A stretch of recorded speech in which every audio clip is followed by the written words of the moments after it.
Hello.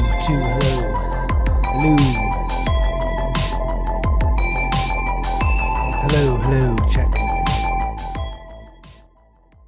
Hello, two. Hey, look, we got a brand new community member. A brand new community member that's very exciting. Lenin's Lament. AKA Barry. Hello, Barry. It's nice to meet you for the first time.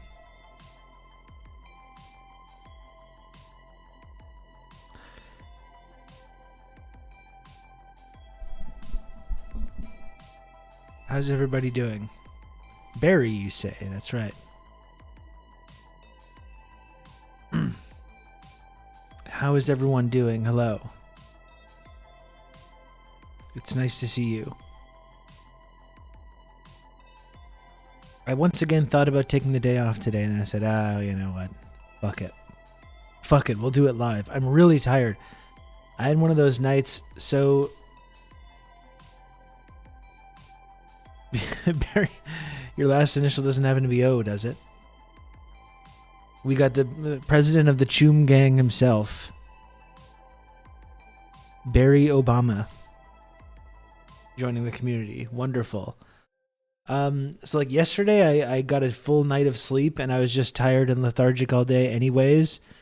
And then last night, I just had one of those nights where I stayed up till like 2 just watching TV, just watching TV, like not even doing anything, not doing anything interesting or exciting. I watched the basketball game. I caught the end of Starship Troopers with chat. That was fun. And then I just stayed up like watching Cheers and scrolling my phone. I had a little bit of work to do, and I stayed up till like 2, just for no reason whatsoever. And then had to be up. This is some guy, Rob Russo, some leftist based in Canada. I was turned on to this sick individual, and I found this. Hello, Lucid. Lucid, thank you for the raid. What is up? What is up, Lucid and chatters and raiders? Hello, it's nice to see you. Welcome in. Smash the follow button. Smash the follow button if you want to. If you're not already doing that, I think we already have like probably maximum crossover, maximum saturation here of the chatters. So welcome in, everybody. We were all taking psychic damage from the debates last night. I am happy to report that I did not watch one moment of those debates. I didn't watch one highlight, one clip, one soundbite. I saw absolutely nothing of it. I might just go on with my life without ever learning anything about it.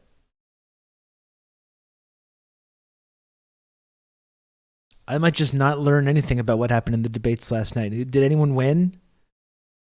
Did they declare a winner? The loser was America won. Thank you. Democracy. The marketplace of ideas. That was the victor.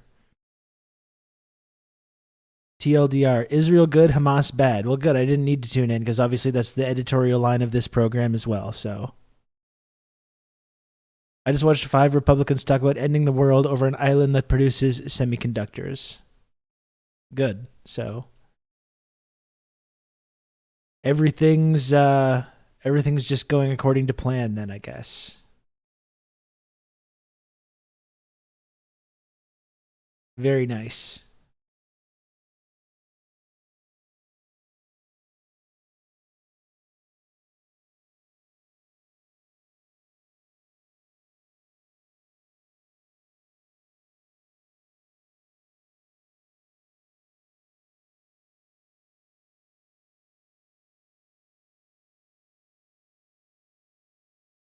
Oh, man, I saw a really cool Mao quote about Palestine online. I don't think I bookmarked it. Maybe it's in my likes. I started watching Boardwalk Empire. I never got into that one. I'm pure Cheers right now. Just watching Cheers. I'm watching so much Cheers.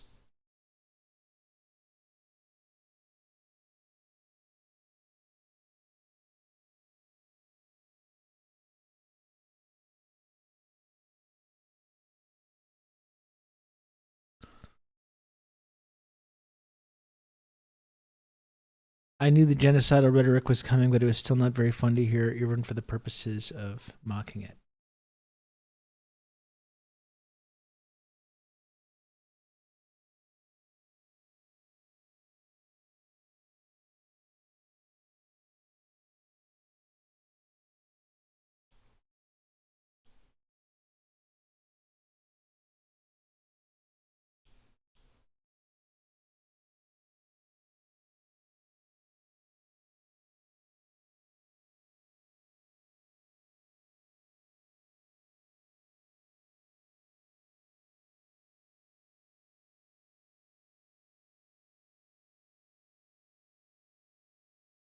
Hang on, I'm just finding this Mao quote.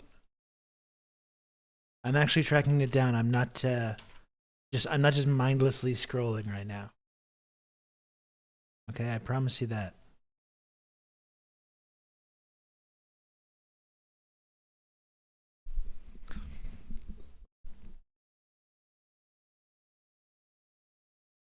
Can never remember the name of the characters' names from Cheers. Not like Frasier, where the name is the title. I mean, I do remember. I do remember the characters' names. It's not that difficult. You know what though? I never skip that theme song. Every time, every single time it comes on, I'm playing the whole thing. It's really an icon in the TV theme pantheon. It's just tremendous. Just an absolute banger.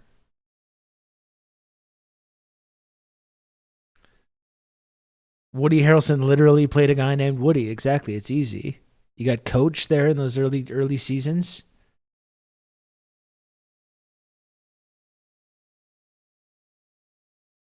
It's like the Golden Girls theme. Is that Thank You for Being a Friend? Is that one? I never really watched Golden Girls.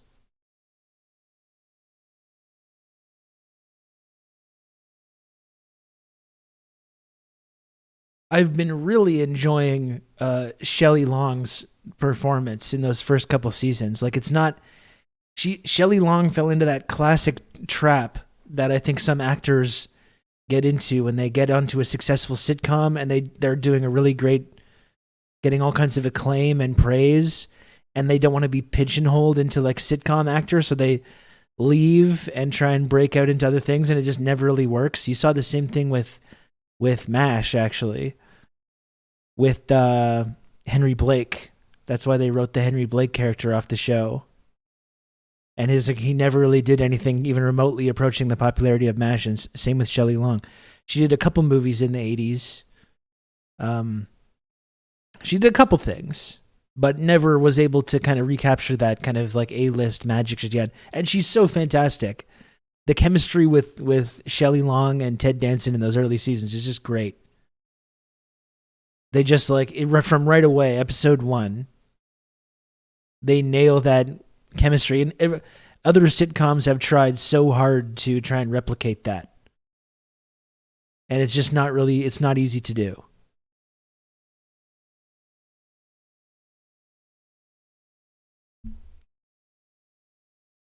Shelley Long she's got so much charisma.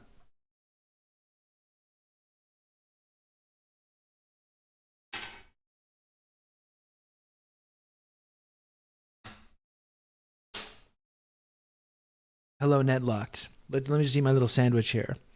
I always blame the agents when that happens. I suppose it could be the ego of the actor, but it always seems more like the agent pushing them to find bigger roles. Maybe, but I feel like an agent would probably want, like if you're Shelley Long in 1983 or whatever it is, your agent probably wants you to be staying right there. We can do 10, 8, 9, 10 seasons of this. That's way better than like most other actors are able to have in their lives. 10 years of a steady paycheck on a high rated show. I think most agents would probably want the actor to lock that down.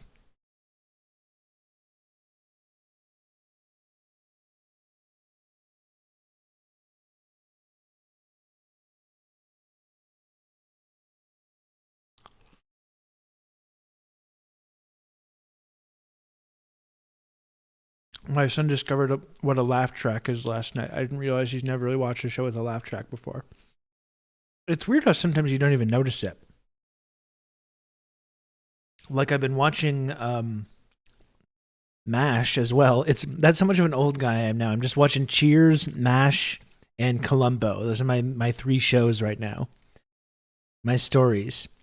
Are laugh tracks no longer a thing? They are, but I guess just overall, like 3-camera sitcoms like Cheers or whatever are just not as popular.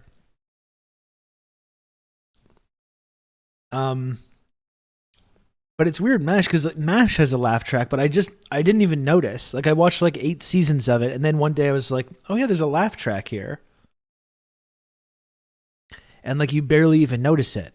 It just kind of recedes into the background. Yeah, the laugh track is weird with MASH because you can get with a show where it's filmed before a live studio audience, with which MASH is not. It's strange, but I barely even notice it. Like I watched multiple seasons of it without even being aware that it was there. It's strange. I don't know what that's about.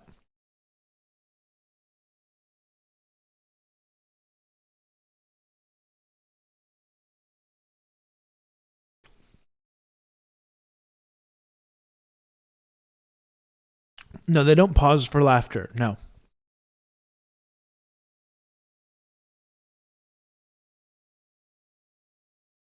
The Big Bang Theory, yeah, when the laugh track is removed, that's like extra jarring. Because they're so smug. Like Sheldon will say like, Jiminy Jillikers or whatever it is. And then he just goes like mugs for like 10 seconds. Whatever the catchphrase is. Zoinks! I think that's what it is. Zoinks!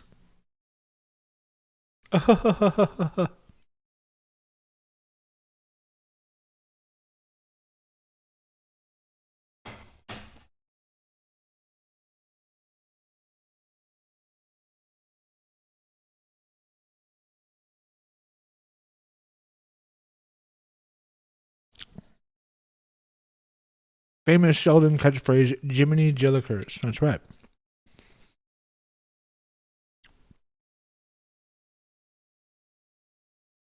A laugh track segment for TRRS would be a good bit. Well, I do that. I have done that bit many times before.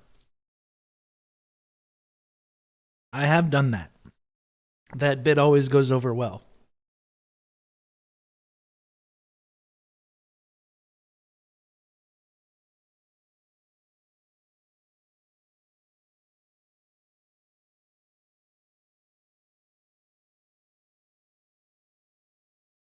I want to be able to make the crowd boo Rob. No one would ever boo me.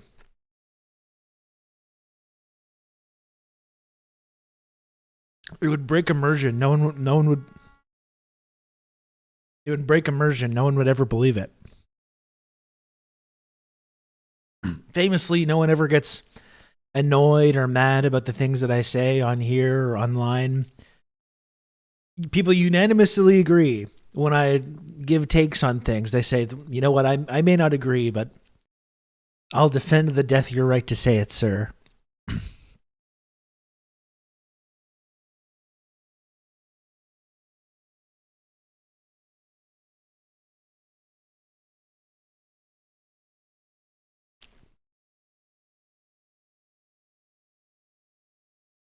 They're not saying boo, they're saying boo so. That's right.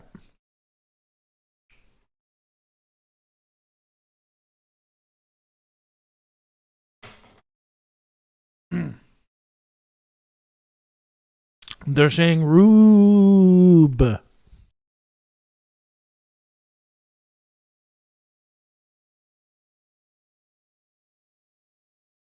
I'm pretty sure.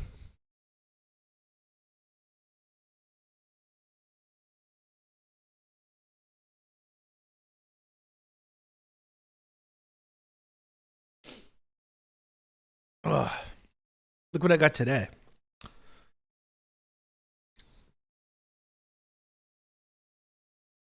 Yeah, I'll still keep drinking that garbage.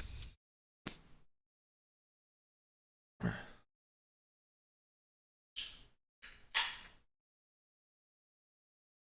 want you to put word out there that we back up. Chin chin, folks.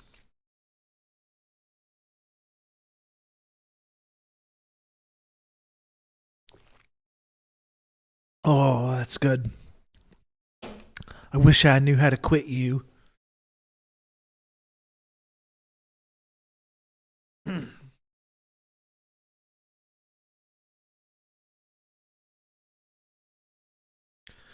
Where is the sponsor? It's a great question. It's a great question. I wish I had an answer for you.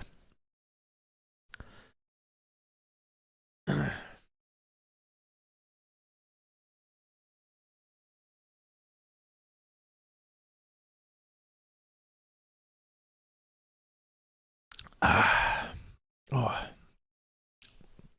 that's so satisfying.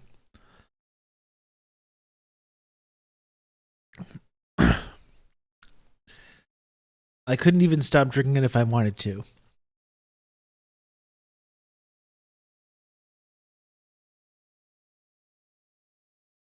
Check back until the right person is at that job again. Yeah, it was very unfortunate. I lost my Rain contact.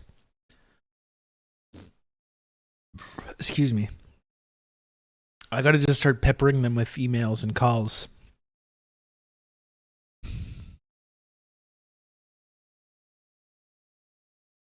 It was so sick when I had multiple cases of energy drinks at my home. When I had like hundreds of energy drinks in my home. We must return. We must go back.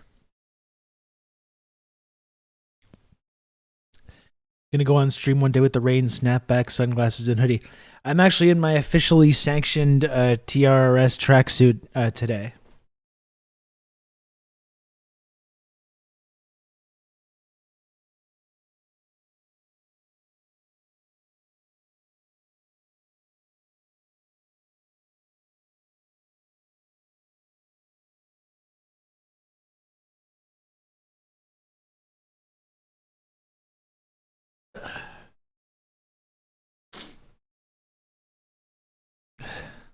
Yeah, woo! I should have a soundboard of sitcom sounds. Incredible things are happening in Montreal. Absolutely.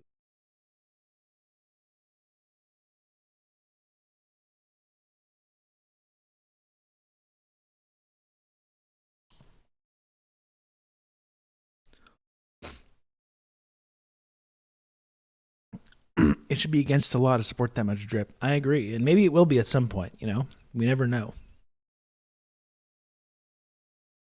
We never know. Eventually they're just going to come and arrest me. The drip police. I don't know if you've seen it yet, but a Florida politician says a ceasefire should only happen if all Palestinians have been killed. Israel agreed to only a 4-hour humanitarian pause. Yeah, I mean, it's amazing that that's being spun as some kind of like moral victory. See, look at all the tireless lobbying from the Biden administration for a moral compromise. So we're going to take a little 4-hour pause. We're going to take a little 4-hour pause in their bombing onslaught every day. So civilians can escape. Well, where are they escaping to? I don't know, but they certainly are not going to be allowed to come back. That's the humanitarian solution that liberalism has managed to negotiate. We're going to take a 4-hour daily break in the mass bombing campaign to further facilitate our whole ethnic cleansing project. And you have like Canada talking about taking in Palestinian refugees, which again, they're positioning themselves as being some kind of like moral humanitarian solution, which is really just facilitating the whole ethnic cleansing of the Gaza Strip.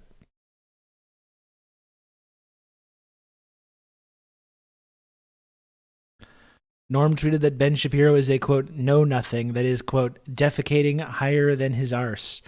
I did see he was reaching out to try and get, he wants to debate Shapiro. I highly doubt Shapiro would go for that.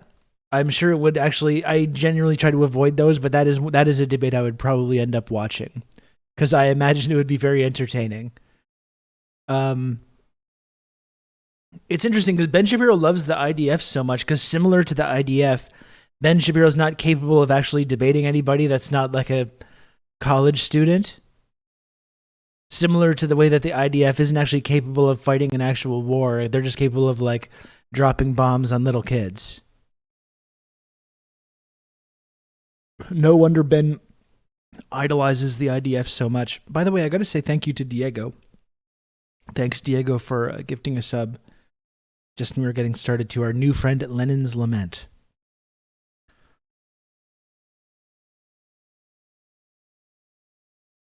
I'm also making an exception for watching Norm wring Ben Shapiro like a wet rag. I mean, think about how much Ben Shapiro freaked out when he was talking to Andrew Neil. Like he was talking to like this British like arch conservative, and Ben Shapiro got so upset he thought he was in some, when he's out of his like, yeah, talking to college student like Daily Wire echo chamber. He's talking to another conservative. And he lost his fucking mind. I can't even imagine how he's going to react if he ever actually tries to have a conversation with Norm Finkelstein. His safe space. As soon as he's out of his safe space, even with other conservatives, he just fucking loses it. No, he hasn't actually debated anyone. That's right. That's all he does is just yell at college students with his like whatever pedantic debate bro sort of bullshit. The trans woman who grabbed the back of his neck, that was great. When she just grabbed the back of his neck like he was a little puppy. That was fun. Yeah, I'm gonna make an exception for that one. I will watch that debate if it happens, but I highly doubt. I highly doubt it's gonna happen.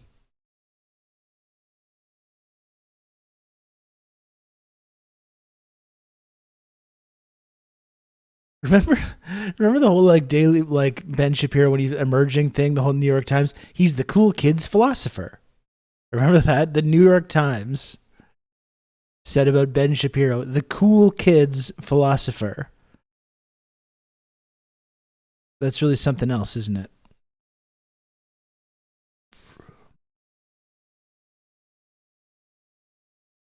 I think Norm could actually ruin Ben Shapiro's career. I doubt that because he's just like there's nothing that can happen to Ben Shapiro that's going to cause him to not, he gets clicks. So there's nothing that's going to happen that's going to cause him to not continue getting money from the fucking fracking industry or the Koch brothers or whoever it is to fund his media bullshit.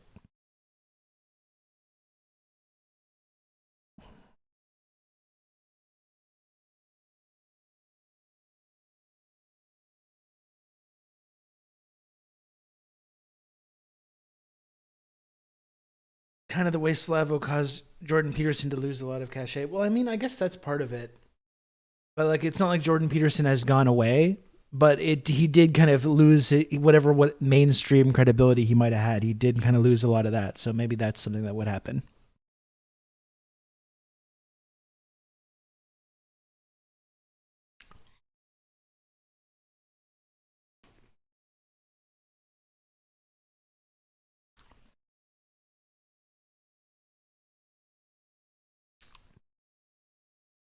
I think he fucked up going on Rogan in a tux.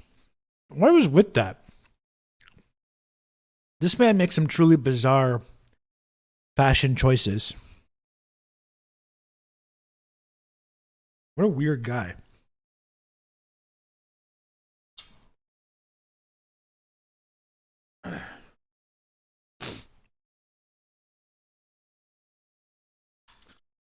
As always, I mean, both Jordan Peterson. Why are they always so fucking irritating? These guys, like,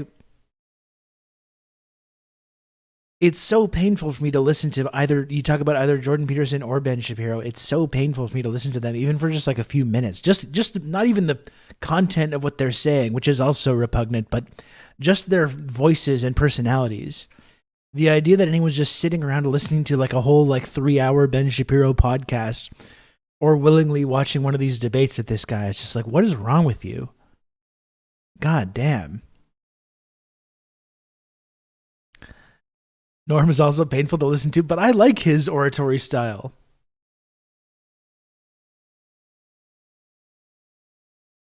If we want to talk about gooning, we must first check the historical record.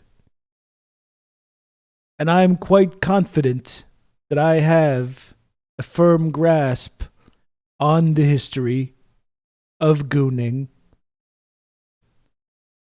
But for the sake of argument, let's examine the historical origins of this practice. Firm grasp. Yeah, there we go.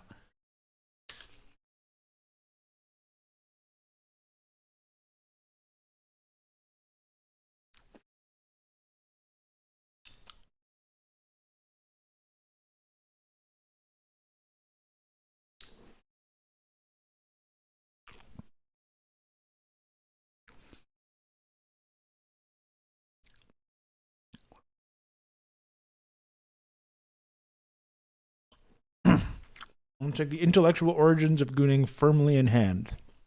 Thank you. I don't know what else is going on. The reason I missed a lot of Starship Troopers last night, part of it is because I forgot. I was also watching the basketball game. Second impressive win in a row for the Raptors. Starting to feel pretty good about that.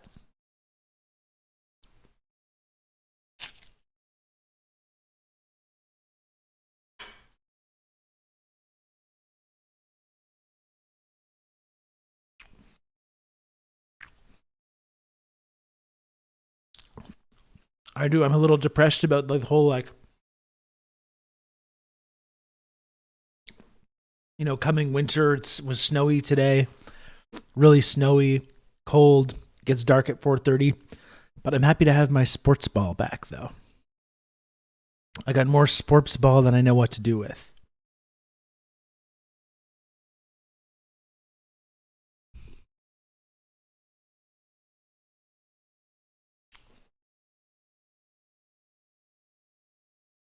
Dennis is looking very good, Kijiji Genie. I had a feeling that signing was going to work out pretty well, but he's averaging 17 and 9 or something when they picked him up at the mid-level exception. Their mid-level exception signings never work out.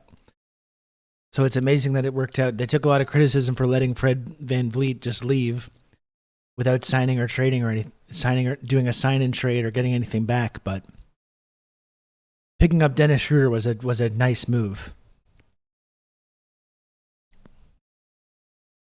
Yeah, and Scotty Barnes looks like, it's not even, he's shooting actually very well. Not last night, not as much, but he's playing like on an all-star level. And he's 22 years old.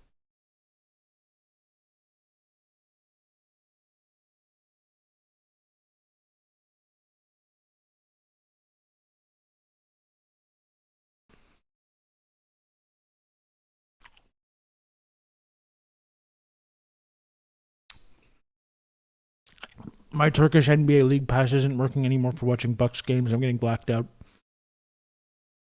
I can send you my method, Dakadude, which is, of course, to legally purchase the proper corresponding cable package.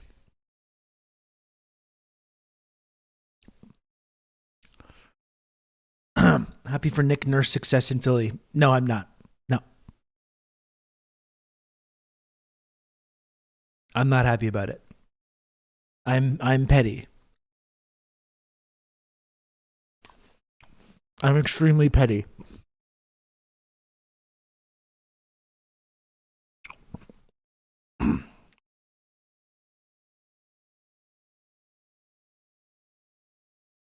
I will not let the hate go. I refuse.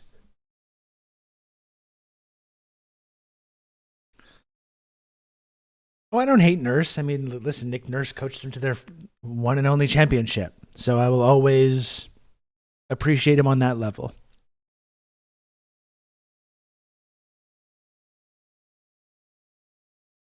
Like Free Fallen Petty or Won't Back Down Petty. I really like both of those songs.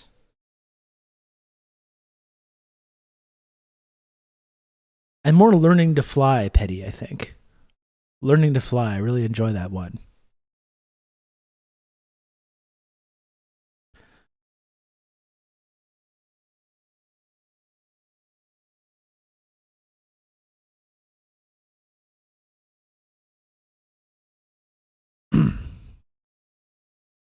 Wasn't a dodge of the question. I don't know. I think last season was soured a lot of people on Nurse. He didn't really seem like he wanted to be there anymore. A few questionable things. He didn't seem like he was very good over the last couple of years of like developing guys. Been interesting to see Malachi Flynn getting a bit more time to play and actually get a chance to like do something. He was never able to really crack the Nick Nurse's rotation. And it was a weird choice when they were really kind of a fringe playoff team to not like take chances on guys and try and develop guys. So Malachi's been looking pretty good.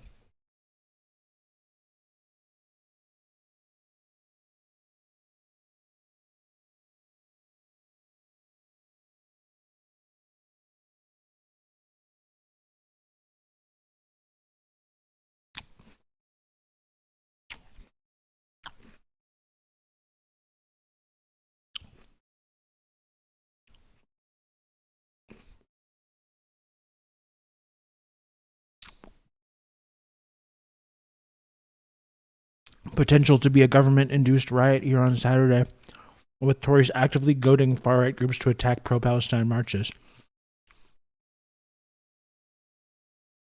It's been kind of amazing to see them try to pull this, like, it's somehow, like, immoral or wrong to be protesting on the, oh no, not November 11th, that sacred day. This sacred day when we celebrate our wonderful values. It would be very, very rude to protest about our participation in mass murder and ethnic cleansing on this beautiful day, suggesting that it's somehow wrong to do that. The poppy perverts. Yeah, they do love that shit. I'm just waiting for the moment. I think it's something that's interesting that I've been thinking about with all these different protests going on. Pro-Palestine protests, more like Palestine solidarity than we've seen probably in our lifetimes. You can't call for an armistice on Armistice Day. No, it's illegal. It's illegal. I've been waiting for the moment that these protests take a dark turn. I think so far, like, police have been allowing them to go on. I just know there's going to get to a point where they say, okay, enough is enough. Like, no more protesting. We're going to start shutting these down now. So you got to wonder if that's going to be, like you say, the Tories are like trying to rile up these far right groups to protect our troops. They're disgracing the memory of our troops by pointing out our participation in this mass murder and genocidal campaign. That's what they sound like. Yeah, it feels like there's a spark. Like there's just it's a situation, Sean, where like these protests have been allowed to continue, and there's this situation where there's going to be a spark, I think, that turns everything to a that pushes everything in this darker direction. I hope not. I would like to think that, you know, these protests will just be allowed to continue. We are supposed to have freedom of expression and freedom to assemble in our society, so perhaps they'll just be allowed to continue and that won't happen. But you saw with the BLM protests how every single one of those, maybe because it was such a focus on police, every single one of those after a certain point got escalated by police into these like riots. I'm just wondering when the moment is going to come when they're going to say enough is enough and start treating these protests as actively hostile.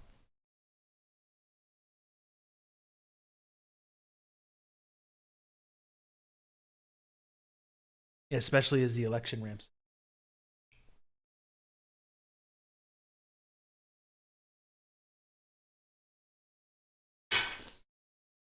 The poppy perverts.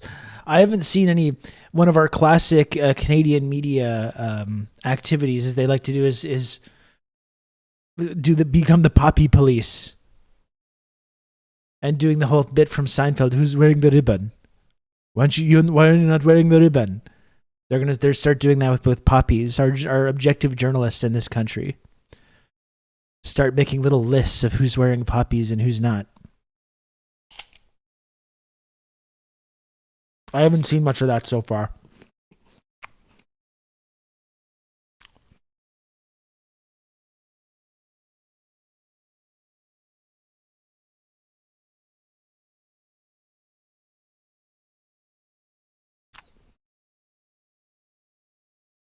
I'm joining Abby Martin in protest today in Portland. That's great, Super.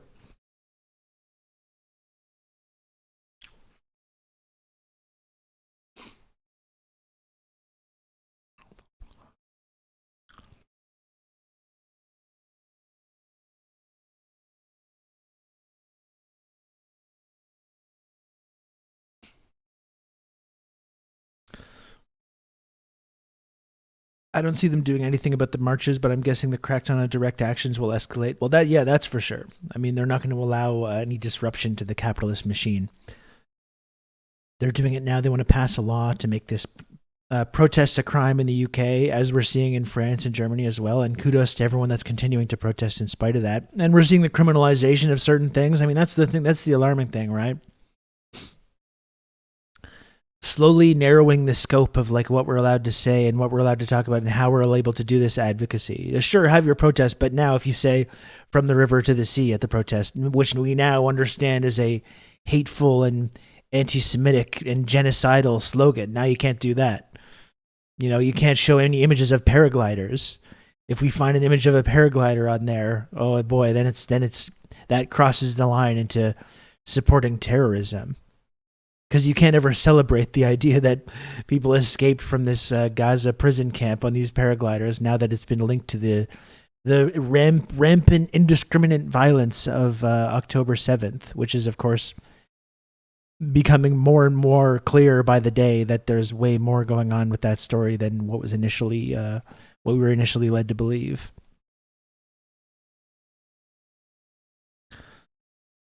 So yeah, slowly narrowing the scope of how we're allowed to advocate for this.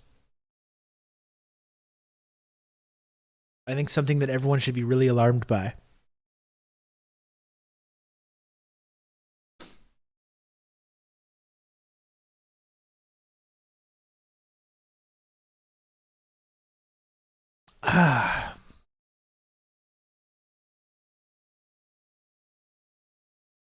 Crazy that there's a climate of fear around acknowledging genocide. Yeah, there's a climate of fear that's developing around just advocating for like Palestinian human rights. That's kind of the ultimate end game of a lot of this thing. It's just if you say from the river to the sea, if you say free Palestine, if you wear a kufaya, if you have a Palestinian flag, eventually it's all just going to be in this direction of like, oh, it's anti-Semitic. It's anti-Semitic and genocidal to acknowledge that there's ethnic cleansing going on or genocide, or to acknowledge that Palestinians deserve to live like lives of basic dignity. It's hateful, divisive, and genocidal rhetoric to say things like that.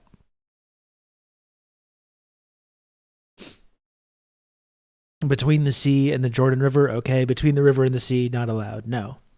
Or more specifically, you can say from the river to the sea about Israel, but if you say it about Palestine, that is genocidal.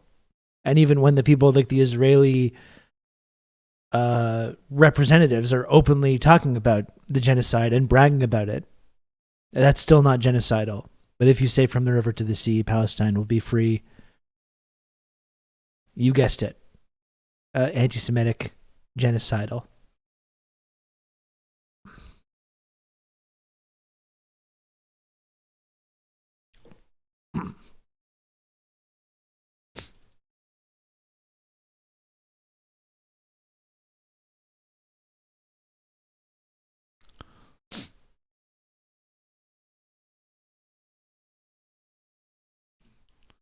In my private life, I'm very open about supporting the liberation of Palestine, but I would never say anything. about Palestine at work because I would almost certainly be fired.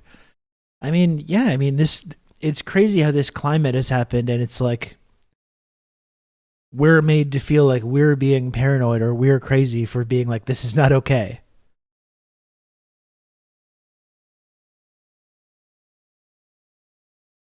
From the Gaza fence to the West Bank separation barrier, Palestine will have experienced slightly less brutal apartheid. It doesn't quite fit on a bumper sticker in the same way.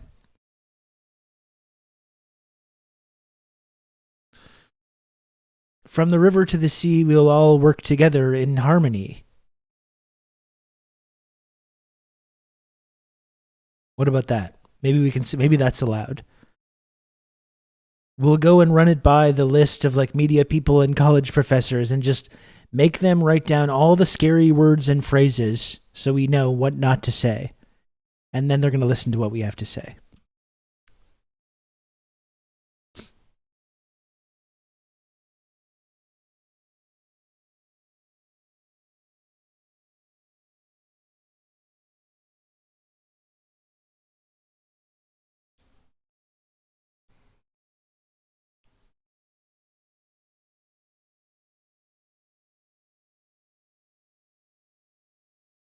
From the river to the sea, I agree with MSNBC. That's good.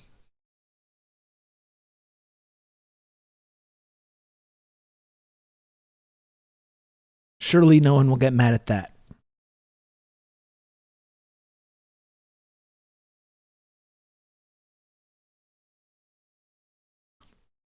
I try to be very careful about what I tweet because of this. But I've gotten a bunch of racist comments and a few death threats after asking Bernie to support a ceasefire. You know, in retrospect, perhaps it was not the best idea for me to like not be anonymous and to use my legal name and identity in all the commentary that I do about this, whether it's on Twitter or on here or wherever else. But at the same time, I guess I just thought I made up my mind years ago that, you know, I was just going to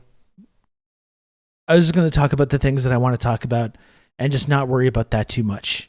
It may end up coming back to haunt me. In fact, I imagine it probably will.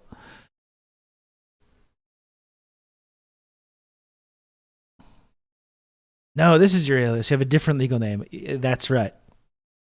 That's absolutely correct.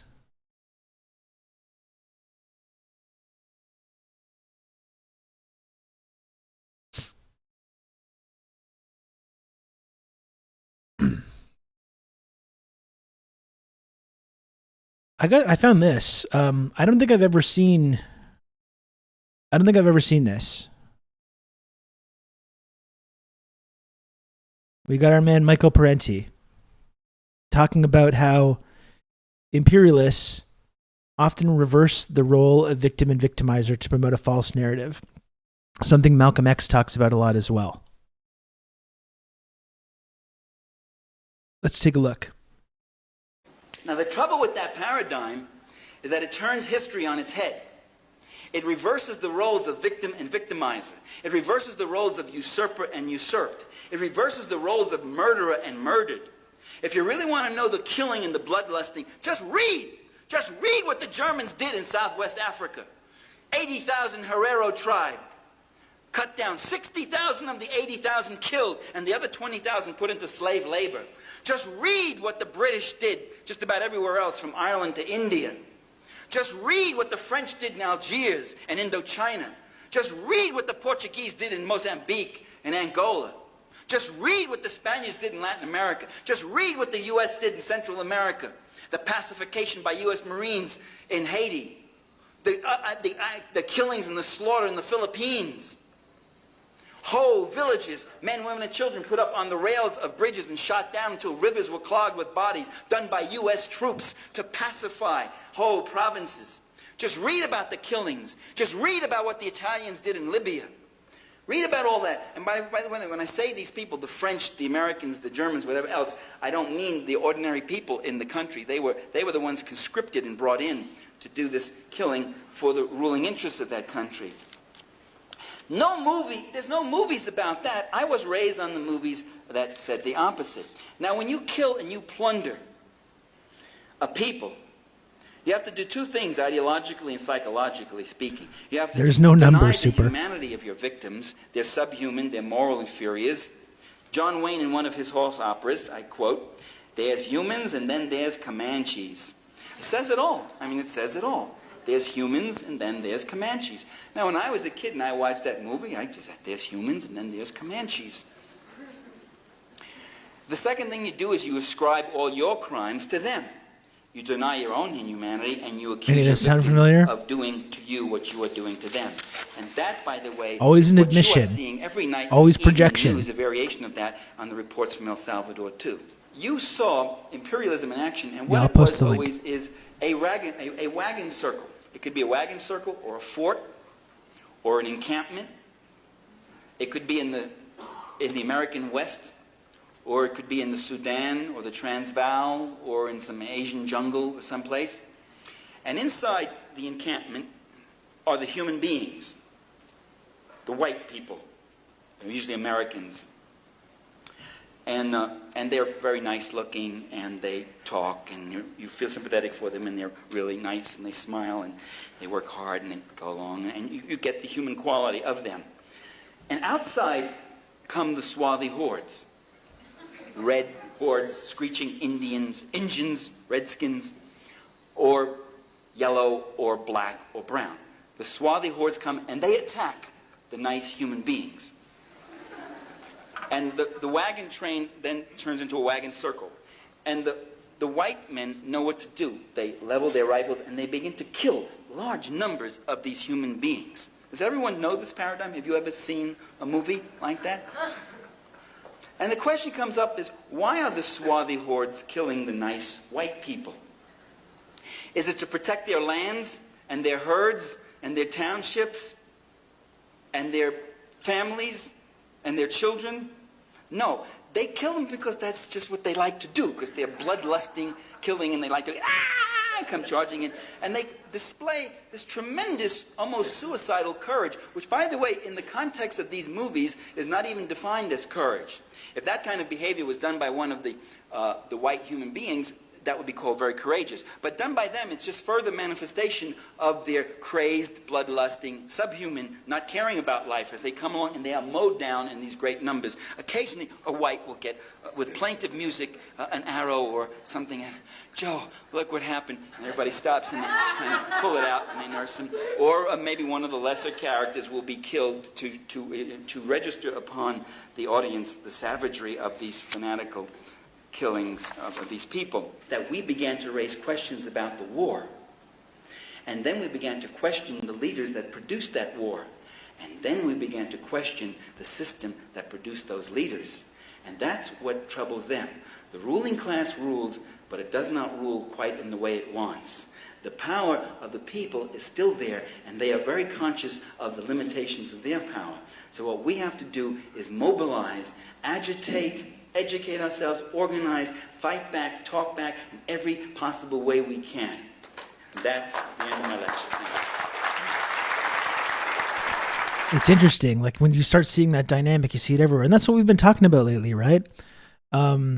Israel, like why do we support Israel? Like, I mean, it's as simple as that. It's because Israel, like we've been pointing out, it's this exact same tired, old colonialist trope. It's this outpost. It's the wagon circle on the edge of civilization, protecting. And you saw that cartoon yesterday, that absurd like CGI cartoon that perfectly like emphasized this. It's this outpost on the edge of civilization, and it's defending the West. It's defending our values and our society and our civilization from these invading swarthy hordes, these Asiatic hordes. That's exactly what it is. That's exactly what we want. That's what Ukraine is supposed to be. And that's exactly what Taiwan is as well. Right? Like none of these are new concepts. Here's Mao. I think he said this like to a PLO designation. He said imperialism is afraid of China and of the Arabs. Israel and Formosa, that's Taiwan, are bases of imperialism in Asia. Again, this is not like a new concept to suggest this. It's not like this new like post-colonial academic anti-Semitic concept to suggest that Israel is a base of imperialism or a colonial outpost in Asia. That's exactly what it was. Mao knew exactly what it was decades and decades ago.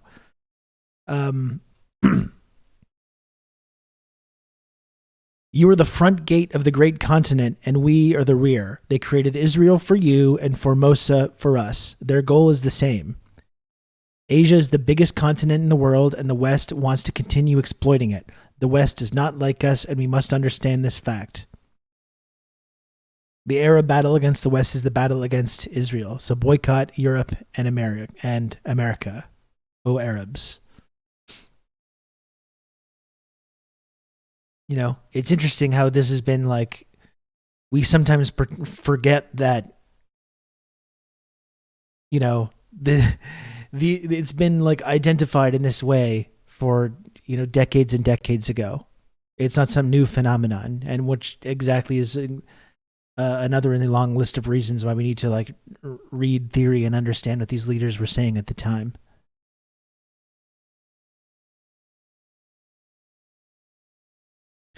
I just started seriously reading Mao recently. It's so good. And yeah, I mean, we were talking about Parenti and how Parenti communicates these ideas so effectively, and that's why I like reading Mao as well, because it's theory that's written for like peasants that just learned how to read. Like, that's how easy to understand it is. And people have actually used that as like a criticism, but that's actually an incredible thing. You don't want your theory to be super academic and incomprehensible. You want people to be able to understand it. Would you consider getting the haircut? I don't think my forehead is big enough. I don't think I could do that haircut.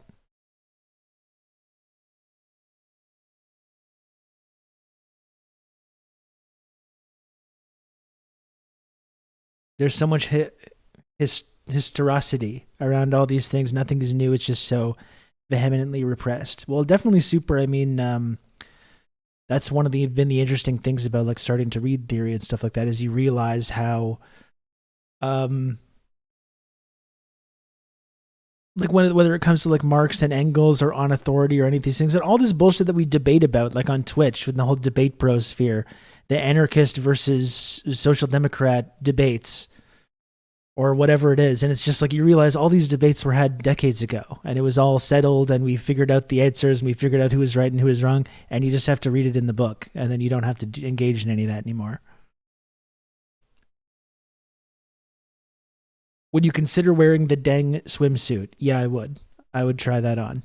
Maybe if I eventually do the bathtub stream, I can get a Deng Xiaoping style Speedo bathing suit to wear. I'm sure everyone would really enjoy that. I'm sure that would really bring in the viewers if I were to do that. What to start with Mao? I mean, it's a good question. I think other people in the chat might have a good answer for you. I've only ever really read like selected quotations. Like when we look up things that Mao had to say about certain subjects, we'll go and find it. You can find a lot on like Marxist.org and a lot of that stuff.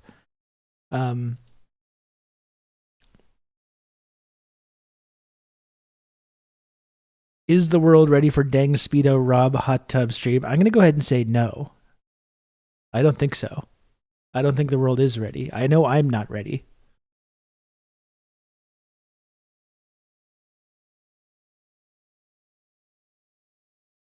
So I doubt anyone else in the rest of the world is.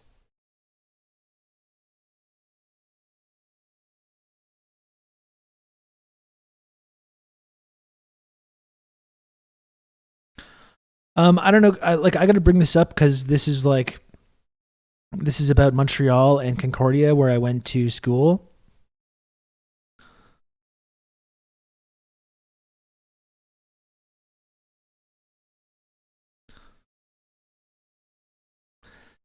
You see this this tired tactic that these like Zionists have of like provoking confrontations with people, and then yes, it is provoking confrontations with people, and then selectively editing the confrontations to accuse them of being anti-Semites, and then all of this like completely edited and out of context footage being taken up by all these kinds of journalists, pathetic journalists like Andrew Coyne, political leaders and stuff, to suggest that, there's like this big anti-Semitism problem that's happening right now. Stop anti-Semitism, says Montreal, Canada. Horrifying Jew hatred out of Concordia University as enraged woman screams the K slur at a Jewish student. And is totally taken out of context to look like this 8-second clip. Number one, if you see someone sharing an 8-second clip of something, like that's almost a guarantee that it's been selectively edited to advance a certain narrative. It's also not what they said. No, it's not. But when you have the anti-Semitism account sharing that, and then you have that kind of content, and people will look at the video and they'll hear what they want to hear, as we're seeing people are doing. So here's the selectively edited video.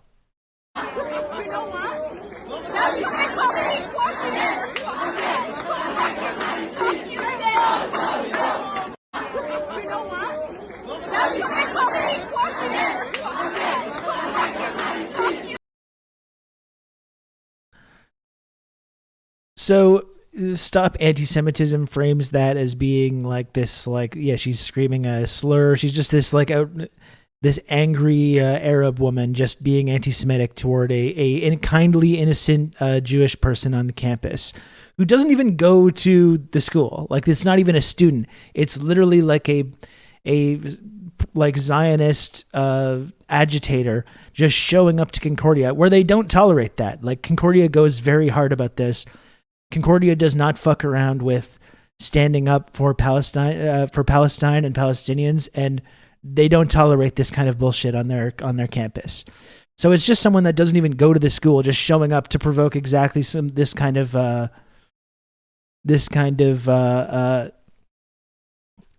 confrontation that then they can selectively edit and turn into a big viral moment, which they did, and then you have people like contributing to it.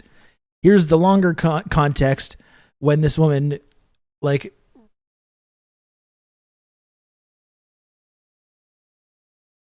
asks about their sexuality and then suggests that they're going to be, raped in the Middle East. And then, lo and behold, they have an angry reaction at it.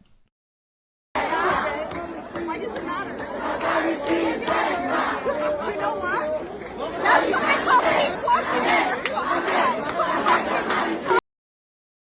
Yeah, she said that's something called pink washing, you fucking C word. I don't know. I don't want to say it. I don't want to say the words. It's pretty clear. But if someone says, she's like, are you gay? You're going to be raped in the Middle East. And then lo and behold, they have an angry reaction. And then they selectively cut around that and accuse her of being an anti-Semite.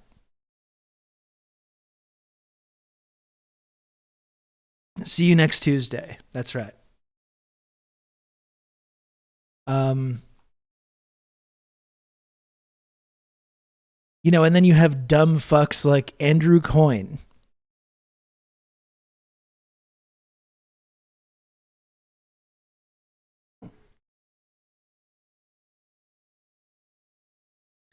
Andrew Coyne with the Ukraine and the Israel flag. What a cursed combination. And again, we talk about Ukraine being a colonial outpost, Israel being a colonial outpost, and then dipshit, cowardly, pathetic empire defenders like Andrew Coyne, stenographers for Western imperialism, who just openly support that and then saying, oh yeah, no, she's using the K word. Andrew Coyne, Iraq war supporter, Andrew Coyne, who loves to lecture everyone about invading countries and human rights and this kind of stuff.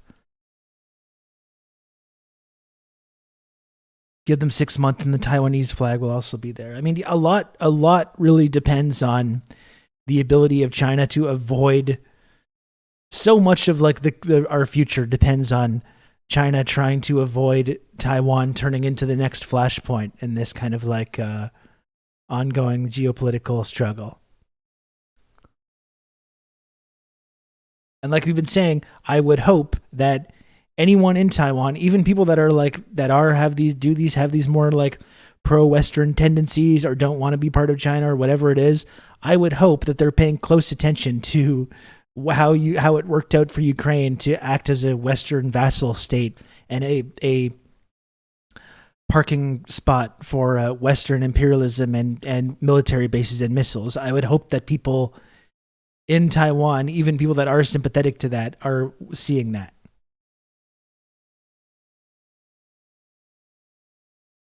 And as we know, I think China is very conscious about the ways that the West is trying to turn Taiwan into yet another flashpoint, similar to Ukraine and similar to Israel, and are trying to avoid that outcome. Can we watch the clip of Zelensky and Buttigieg meeting each other? Yeah, we can. I didn't see that.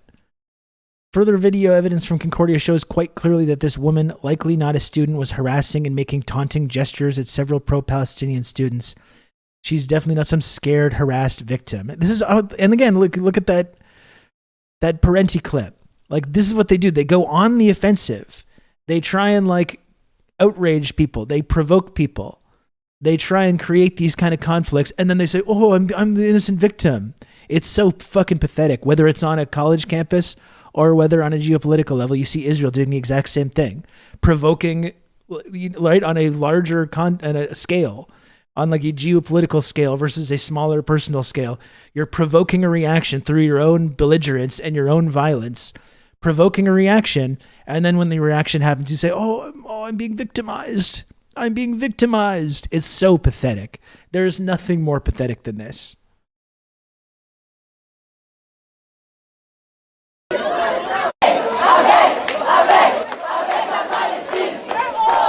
So that's her. She doesn't even go to the school.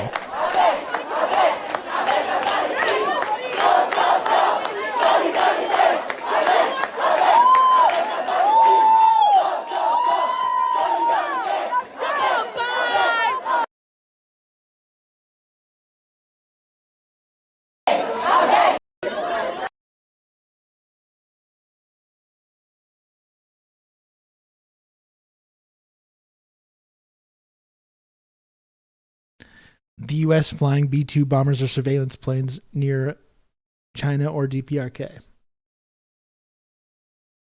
A lot really hinges on whether they can successfully provoke that, because then that's World War III.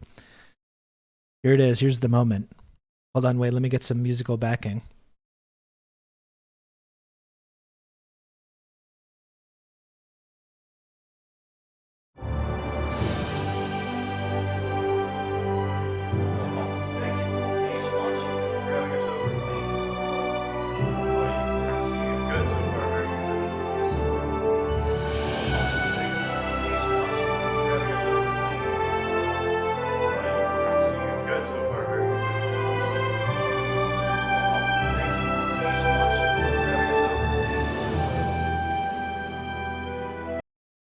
Like I was saying yesterday, Ukraine's been through enough.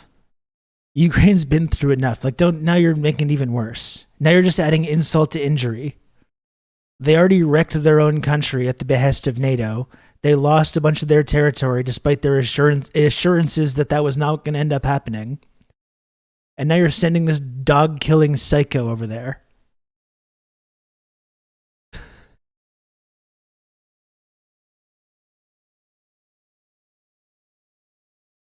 From South Bend to Kiev, freedom will prevail. That's right. You gotta listen to how awkward their chatter was. Yeah, I wasn't really paying attention to that. Welcome. Thank you. Thank you so much. Thank you for having us over. Thank you. You're very welcome. How are you? Look forward to seeing you. Good. So far, very good visit. This is when you go to a party with someone, like you go and then you the person that brought you to the party leaves to go get something, and you're talking to someone that you don't really know that well. That sounds like what it is. Yeah, thank you. No, thanks for having us over.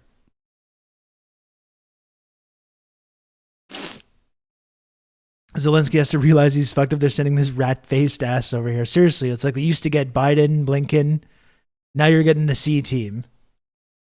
Now this is the guy that's coming over there.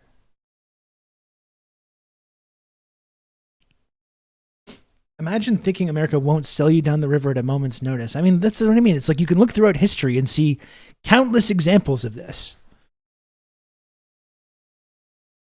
There's no excuse not to know this. I get my sympathy is a little low for Zelensky or anyone else that thought they were doing a good thing by agreeing to become a client state of the the US of A, right on Russia's doorstep. No, don't worry. Keep pushing up to those red lines, bro. Don't follow Minsk. Don't worry. We're gonna have your back. We're gonna totally have your back. You're not gonna lose any of your territory, and you're gonna get Crimea back. Don't worry. If Putin is stupid enough to attack, we are going to give you so many weapons. You're going to be all the CIA training that we've been doing, building up these militias for the last 10 years. They're going to repel the Russian invaders. They're going to be destabilized. You're going to be rich. You're going to be a hero. And now 2 years in, it's like, well, you lost a fifth of your territory. Hundreds of thousands of people have died. And it's like, by the way, the money printing machine is broken now, unfortunately. We can't keep sending to those. We got Israel now. We can't keep sending you all the billions of dollars anymore. Sorry. Once the US is done, they're gonna have so much debt and no industrial production. Yeah, and like everything privatized. No more public assets or resources. Everything privatized.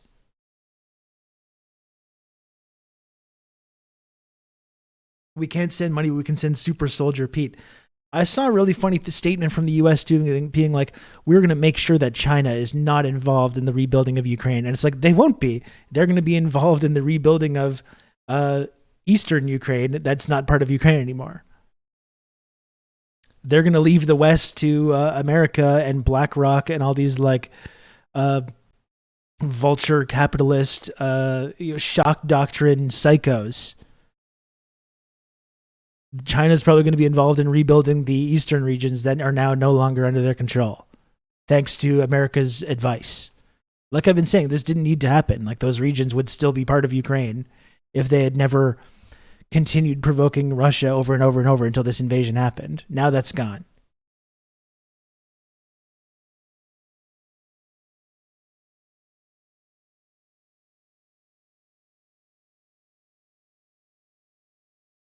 It's cool that our insanely overfunded military underinvested in artillery shell production because it's not profitable enough. So we don't have enough of the most important resource of any modern war. That's right. Even America, whose it's built on manufacturing arms, somehow managed to fuck that up.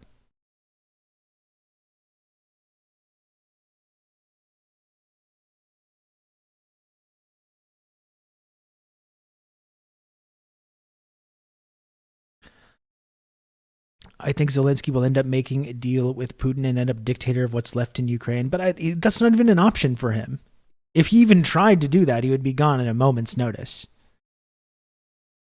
Right? He'll be assassinated or he'll turn into like the next Saddam or the next Gaddafi. But I don't even think that's an option. Like the Ukrainian nationalists that he's tied his whole nation to, trying to appease them, they're not going to accept a government that makes a deal with Russia. Like, they're not going to.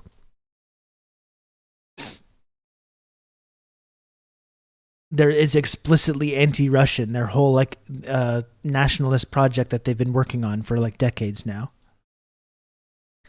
The West still loves him, but they can't off him. Well, that's it, but they can't. But like one of these random Azov guys can. And then the West can go, oh, what? What? Oh, we love that guy. Darn. Can't believe that. Well, I guess we better make a deal with this new Azov guy, though, because, like, someone's got to do it. I don't know. Really damn shame, though, that.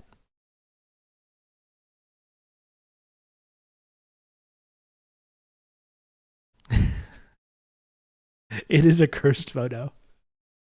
They should make Pete the new president of Ukraine. Why not?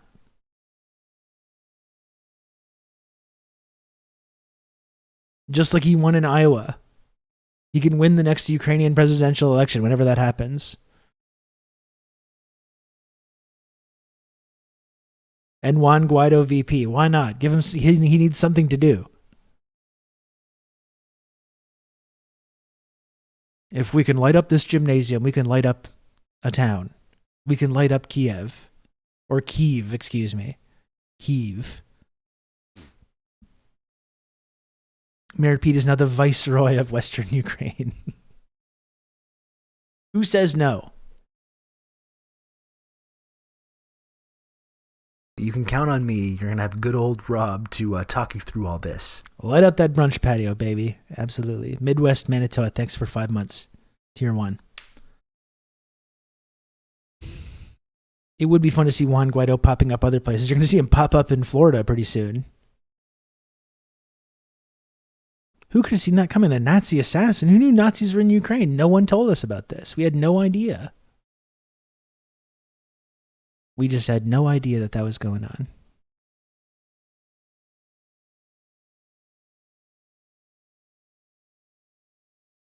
Biden asked the cabinet who has arms dealing experience, and Pete showed his calls from Somaliland. What? He was just there on vacation. What are you talking about? He was just there on a little vacation.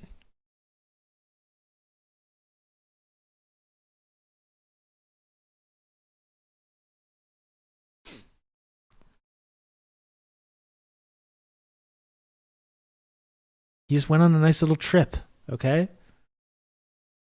And he had a map of Afghanistan and it's all its natural resources because he's just interested in that kind of stuff. He's a nerd, okay? He's like a geeky, nerdy guy.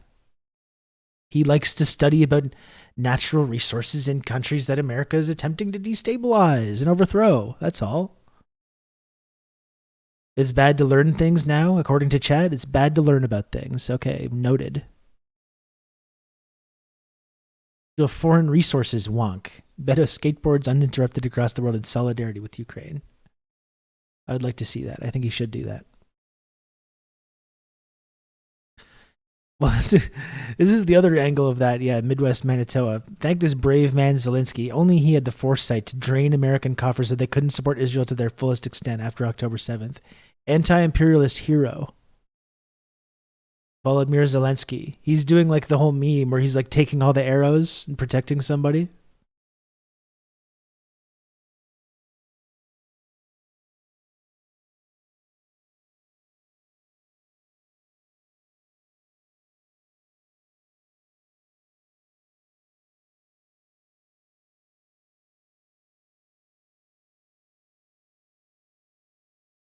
Let's see what we have to look at.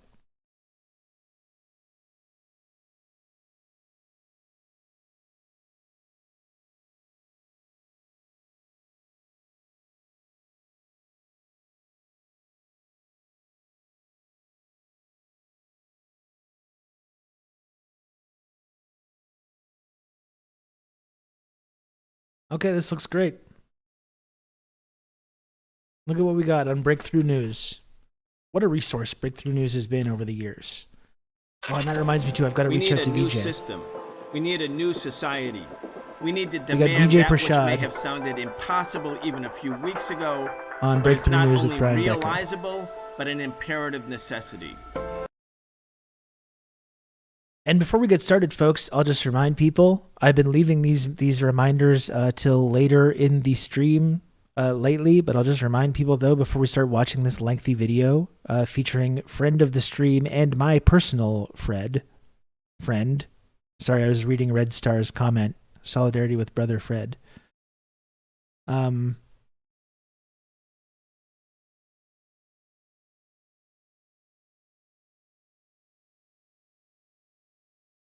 Oh, because QP made a pro-Palestine statement and it made people feel unsafe. Oh, good.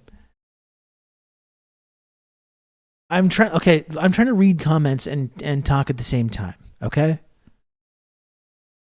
Now, I've been leaving these reminders till later in the stream, but should probably just remind people before we watch this lengthy video featuring friend of the stream and my personal friend, VJ Prashad, that if you can, please support TRRS.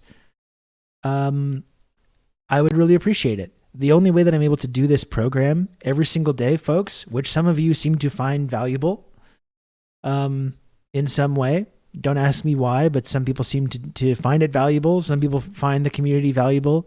If you enjoy the program, if you like watching TRRS every day, if you like being part of the community, please subscribe or gift subs or help me keep the show on the air. It's the only way that I'm able to do this is if I make the little number at the bottom of the screen go up every single day. It's just part of having a show here on Twitch. It's the only way that I'm able to do it. So if you can, please support TRRS with a gift sub or even multiple gifted subs if that's what you want to do. Like John McCain's Ghost. Thank you, John McCain's Ghost. I will remind people that there is a brand new alert for the extra generous and wonderful, highly elite community members that ever want to gift 20 subs or above, which I recognize is a lot, and that's why I don't expect to ever see this alert, or it's probably never going to happen. But there is a new alert for anyone that's feeling exceptionally generous and wants to support this stream. And again, every little bit helps. It is the only way that I'm able to continue doing this show, is if people support the show and subscribe, which people have been doing over the last couple of days and weeks and months and years. And it's something that I appreciate a lot. It's something that is not lost on me. The generosity that people show when they support the work that I do here, they support the community. I appreciate it a whole lot. So if you can, please subscribe to TRRS.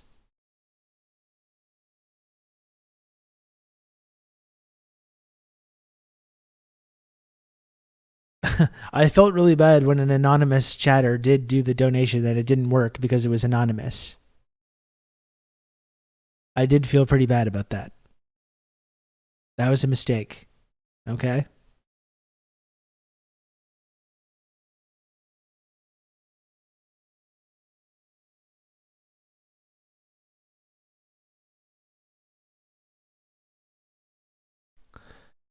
Yep.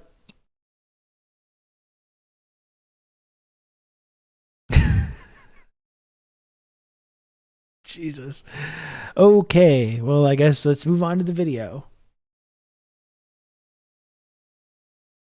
This should be great. I always appreciate hearing from VJ. I do need to reach out to VJ again to book him for the show. His annual spot is coming up, so we'll have to check in with him soon. I'll actually send him an email right now while we're watching this.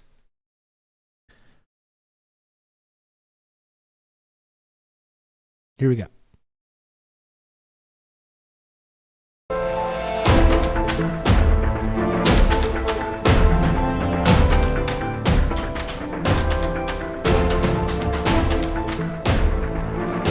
The Israeli war against the people of Gaza rages on. More than 10,000 dead, more than 4,000 of them children. Ambassadors from countries around the world are being withdrawn from Israel. The one Palestinian member of Congress, Rashida Tlaib, was censored by the Congress because she dared one of the more to speak disgraceful up things that I've ever for the seen people happen in of the U.S. Palestine. government. Welcome to this episode of the Socialist Program. I'm your host, Brian Becker. Today we're talking with Vijay Prashad. I like Vijay is the executive CNN director intro. of the Tricontinental Institute for Social Research. He's the chief editor of Leftward Books. He's a prolific author, most recently publishing a new book with Noam Chomsky called The Withdrawal, Iraq, Libya, Afghanistan, and the Fragility of U.S. Power. Vijay was also a speaker at the Saturday, November 4th mass demonstration, the biggest demonstration in support of the Palestinian people in the history of the United States. That took place last Saturday, November 4th. Vijay Prashad, welcome back. Thanks a lot. It's great to be with you. Thank you. I mean, that demonstration on Saturday, Vijay, 300,000 people assembled in downtown Washington, D.C., between the Capitol building and the White House. It was massive. It was bigger than anything that's ever happened in U.S. history. I think it represents a sea change in public opinion. It reminded me of the way things changed in the 1980s when the struggle to boycott apartheid. The South It is interesting African how our racist favorite Patsock anti-war grifters were nowhere to be found during any of these protests. Why didn't they bring all their new libertarian friends to show up for that? Kind of makes you go, huh. fascist government turned into a global cause, a global crusade, and really spelled the end of apartheid over I the didn't next see few Jackson years Hinkle in there. He's South become the Africa. number one You were there. pro-Palestine You witnessed it, you influencer. felt it. Was he At there? the same time, we have one member I didn't of the see U.S. that, Congress, if he Rashida was. Tlaib, one Palestinian member, and she was censored because she dared say in a tweet, "From the river to the sea, Palestine will be free," which is interpreted and then used by Congress, by the right wing in Congress, to demonize her as an anti-Semite. She spoke eloquently about that. She said, no, what that really means, what it means is that all of Palestine, all of historic Palestine, Credit to should Rashida be for not free backing of down apartheid. and not being Anyway, intimidated. let's get started by talking. You're so used to seeing Democrats immediately capitulate the moment anyone starts getting mad at them, and how Rashida Tlaib has been leaning into it and refusing to back down and refusing to apologize. It's just really, again, we can criticize people that are part of the U.S. government, things that they do that we don't agree with, being part of this kind of corrupt and gross and imperialist system. Like, we can have kind of like Marxist critiques of that or whatever. I think when things like that happen, though, you should be able to point it out and talk about that it's an important stance to be taken, that it is important for like people in Congress, even if they can't really make drastic change to the American economy or imperialism or anything like that, at least someone that's there that's amplifying those calls and making these arguments on this level. I think that's really impressive. No, and definitely not easy when you're being attacked, and with all the funding that AIPAC and these other like Zionist advocacy groups throw around Congress to like buy Congress people. You know, it's not, when you make these kind of statements, it's, you get under a complete spotlight of the absolute worst, most deranged people.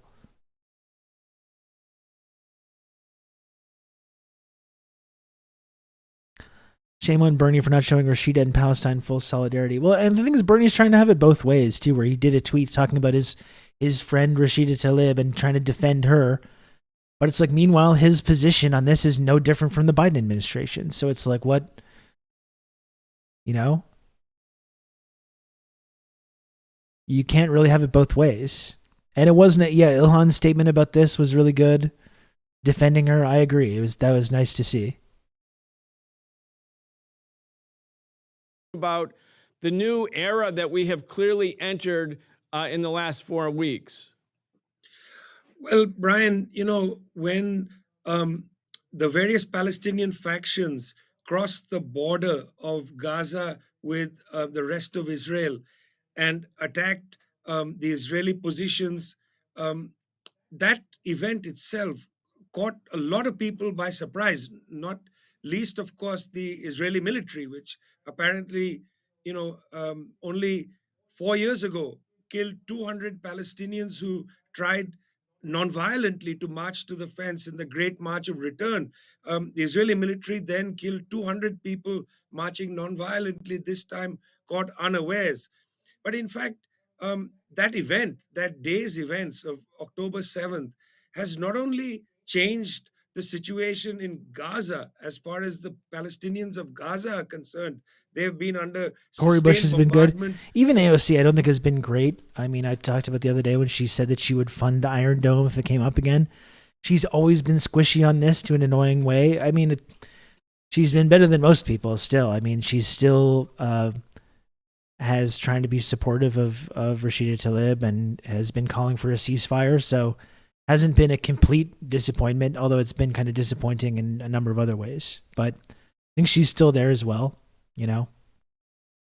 voting president and sobbing. Yeah, I mean, obviously we're seeing examples of how you can actually be brave and uncompromising in taking these kinds of stances, which is something that I wish she would do a whole lot more on this and other issues.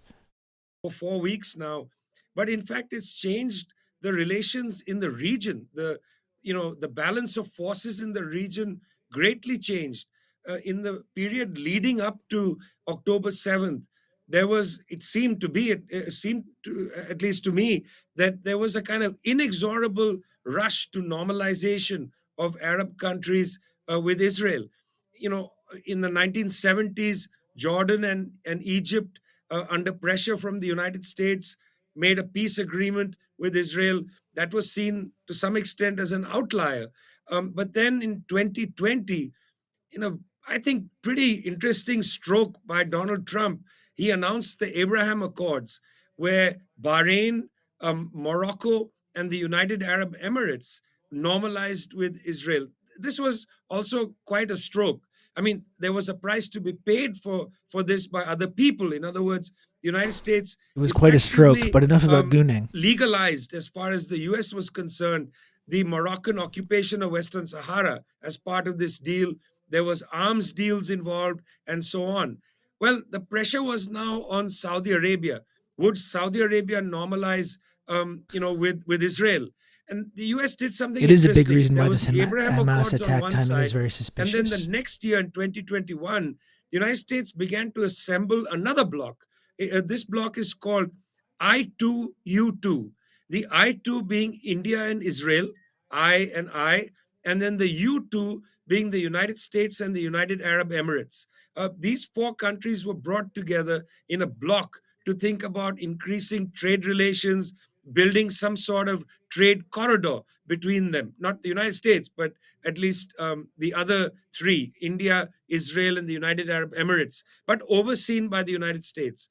And then at the G20 meeting in Delhi earlier this year, the United States and others announced the creation of IMEC, the India, Middle East, Europe corridor, which was to start in Gujarat at the port owned by Gautam Adani, who is a crony of Narendra Modi, the Prime Minister of India, and then to go across the waters to the Dubai port, across land into Saudi Arabia, up the old Hijaz railroad that would then end at the port of Haifa in Israel. By the way, that port also owned by Gautam Adani, the same man who is both a crony of Narendra Modi and owns several ports in India, as well as ports in Greece. This IMEC was to go from Haifa all the way out to the port of Piraeus in Greece, which interestingly, Brian, is owned by a Chinese company.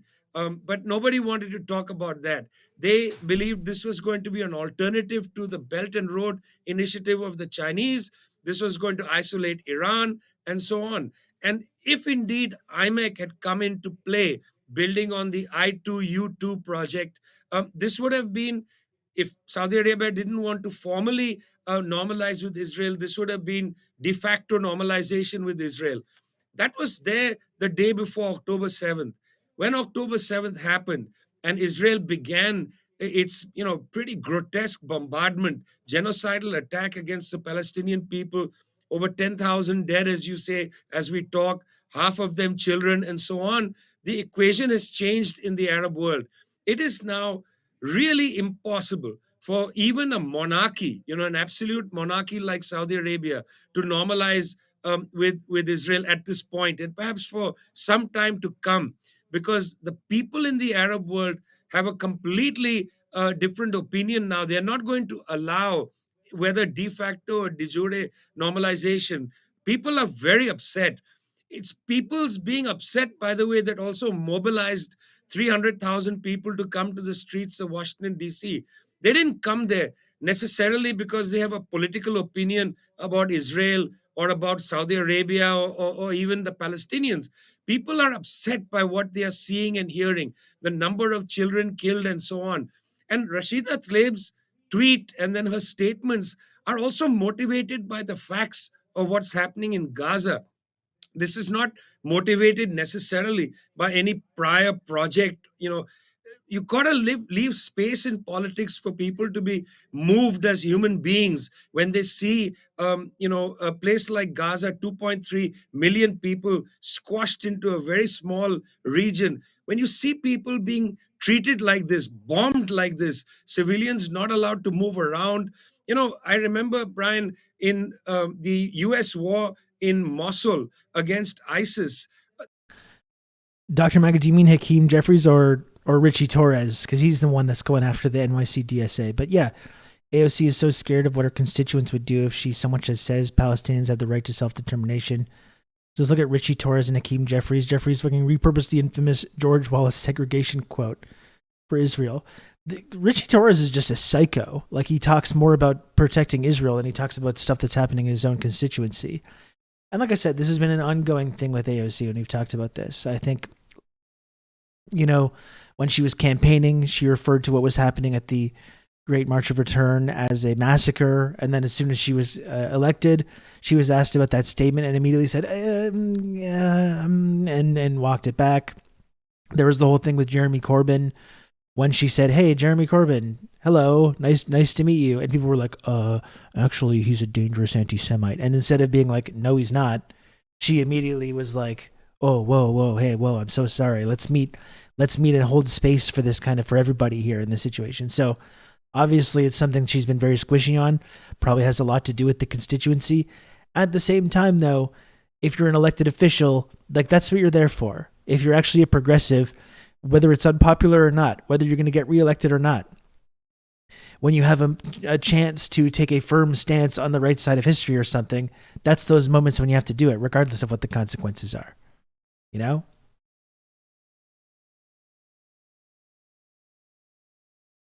Palestine, it's the litmus test for shitters. Super obnoxious, all caps name. It's the litmus test. That's what the whole progressive except for Palestine thing is. Because when you stand up for Palestinians, there's not a lot of, you don't benefit a lot politically.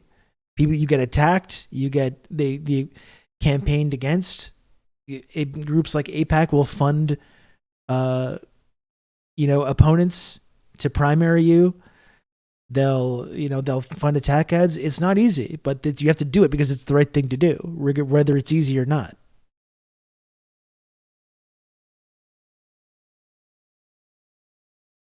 There were 11,000 civilians killed. And the reason the numbers were not higher was because the people of Mosul were able to run into the countryside. They were able to escape from the city. In Gaza, there's no escape. People around the world are heartsick because there's no freedom of movement of civilians. In fact, civilian infrastructure is being bombed. It's the reaction to that has brought hundreds of millions of people around the world into a sense of despair about what's going on. And that despair, as they've come onto the streets, has been channeled into a kind of politics. I think that's very important for us to talk about. But certainly, October 7th has not only changed the balance of forces in the Middle East vis-a-vis the governments, but it's also created a new political dynamic on the ground. Indeed. I'm so happy you gave some of your thoughts on this, VJ, because in the U.S. media, the presentation is Hamas is a terrorist organization and Israel is a country. And as a matter of fact, in all of the media, including the New York Times, they only refer to the conflict in Gaza now as the Israeli-Hamas war. And Hamas is labeled by the U.S. government as a terrorist organization. And so you have a war between a country, Israel, and a terrorist organization. So the media has done this deliberately in order to frame the discussion. And so then the people are basically told, do you want to be with terrorists or do you want to be with this country that was the victim of a terrorist attack on October 7th? As if the Palestinian military operation on October 7th, whatever one might think about it in terms of the loss of life, it's what drops out of this is an understanding of why did Hamas do this? Why did the armed resistance forces in Palestine do this? Like Michael Parenti says, they just hate. They're not human. They just love violence. They're crazed, violence worshiping demons. That's all. No other motivation other than that.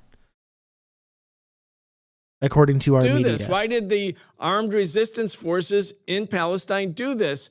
And as you said, in 2018, 5 years ago, every Friday, people went to that same wall, that same area that was breached. You're going to have good old Rob to talk you through all this. Crackety Kraken, thanks for the gift sub. Very kind of you, thank you. Peaceful, nonviolent protests, and they were shot down. They were shot by Israeli snipers. Hundreds were killed, but thousands were shot. And so then 5 years later, it's not peaceful, it's not nonviolent, it's an armed attack. It caught the Israelis flat-footed. And what you're saying is that instead of looking at this as a struggle between good, thus Israel, and evil, the terrorist Hamas, what's the military operation all about? What was its purpose? And the day before October 7th, there appeared to be an effort by U.S. imperialism with the Zionist government in Israel to essentially finally liquidate the Palestinian question, because if you normalize Saudi Arabia and Israeli relations and trade, and you do the same with the UAE and Qatar and the other Arab Gulf countries, as happened with Egypt in 1979, if all of the forces that supported the Palestinians are now basically normalized relations with Israel, that means the validation of the ultimate theft of Palestinian lands, a validation of the additional seizure of Gaza and the West Bank and Golan Heights, which happened in June 1967. And now, as a consequence of this terrible war, those plans for normalization are gone.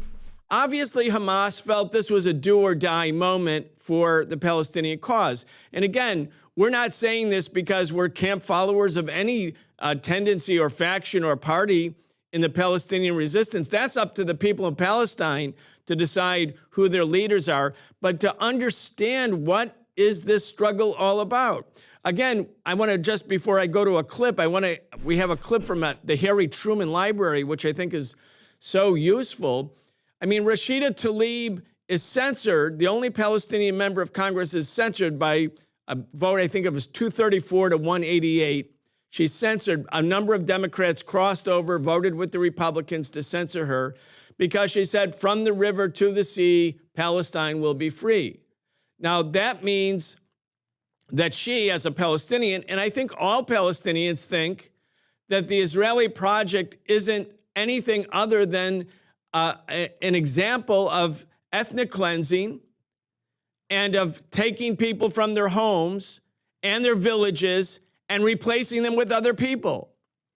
The Holocaust that was imposed on Jewish people in Europe was then used as a pretext to carry out this colonial ethnic cleansing and removal of the indigenous people of Palestine.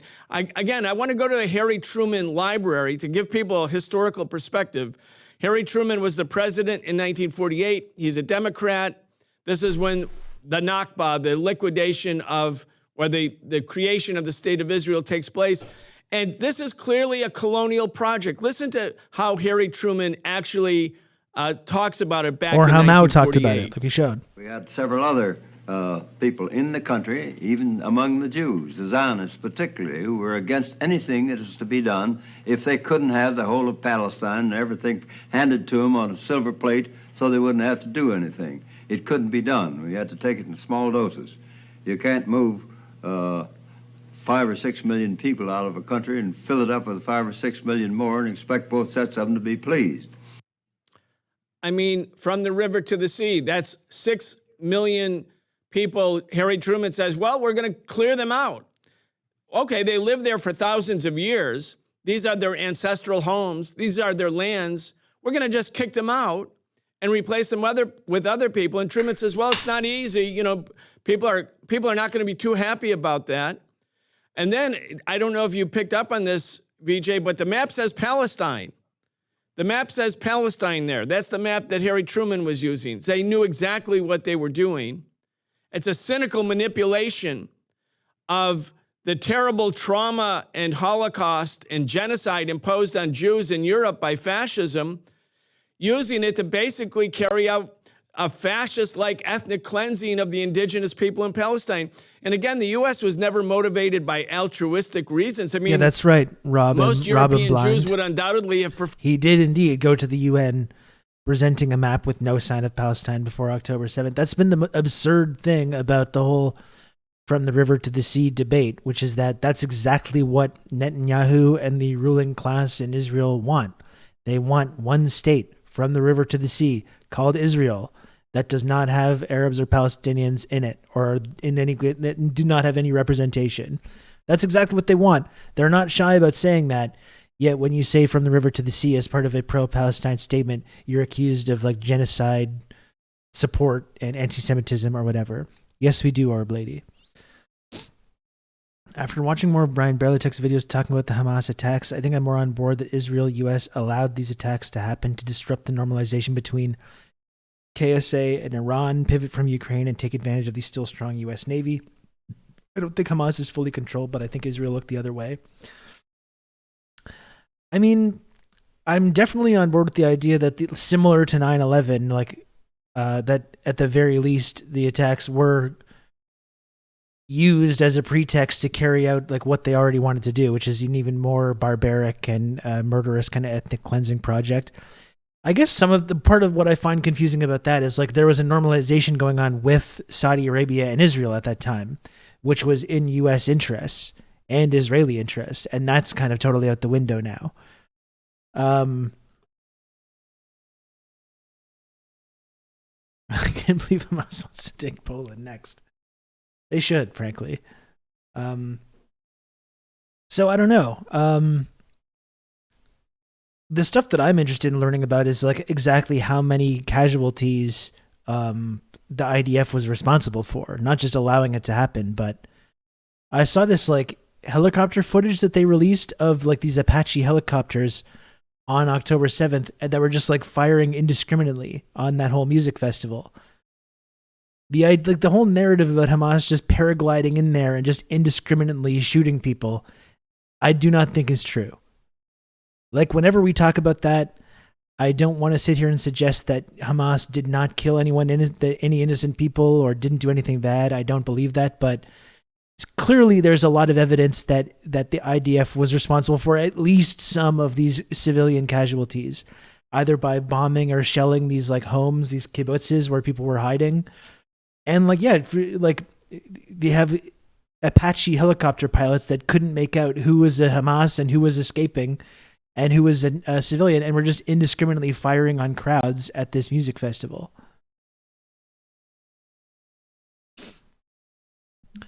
You know, it's immediately was just used to form this narrative about just indiscriminate mass killing and rapes, which has just never been true. And I think people really did themselves a disservice by immediately believing that version of events.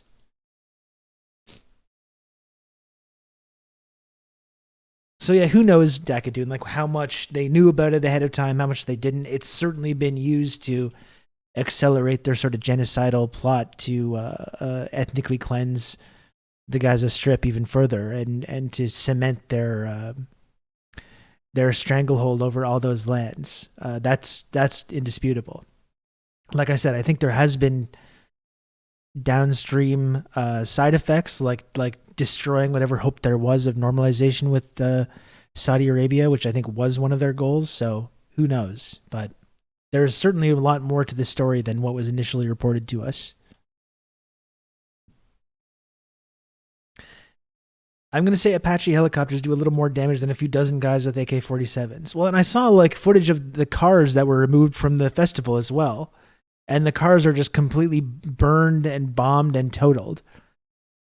Like just physically, these guys on these makeshift paragliders could not bring with them the artillery and crazy weaponry that they would need to inflict that kind of damage. I'm sure eventually it's going to be like an anti-Semitic conspiracy theory to even ask these basic questions. I'm just waiting for the day to come when these accusations start coming. But like every single day, it seems like there's more evidence coming out that the IDF was responsible for at the least a significant number of these civilian casualties that they're talking about. To say nothing of all the people that were in the IDF themselves or police that were part of these like lists of innocent civilians killed.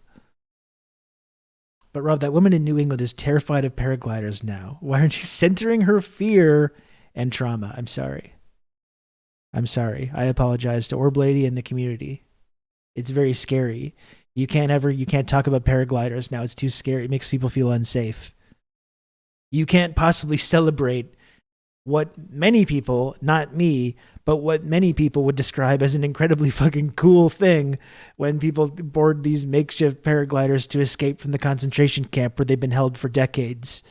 I wouldn't say that personally, but even if some people would think that that was really cool and exciting and something that should be celebrated, now they can't do that because it's tied to this narrative of mass killings, which is obviously, as we've talked about, a lot more complicated and complex than it was initially made out to be. Of course, I wouldn't say that, but some might say that. Exactly. And as a journalist, I do just need to report on what other people are saying, not what I personally believe. But if other people say that it's cool and good when people get on makeshift paragliders to escape from a concentration camp, I have to report that as a journalist, and I wouldn't be being objective if I didn't say that. Preferred to come to the United States if they were going to emigrate from Europe, not to a country in the third world. This was a funneling of people as part of a colonial project. So, it's very interesting. In 1948, when Truman is making those statements, around that time, the forcible expulsion of many, many of the Palestinians that lived in historic Palestine was taking place. And a Lebanese historian called that the Nakba. His name is Konstantin Zorayak. Yeah, we can look at this after No Free Will. It's really disturbing. For Palestinians, in fact, and then you mix it with the whole isn't something that just happened in 1948. Take that, these Apache helicopters, they have trouble distinguishing them from civilians because Hamas are trained not to run.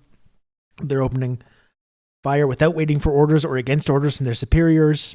There's also the whole Hannibal directive aspect, which we've talked about. Very disturbing implications.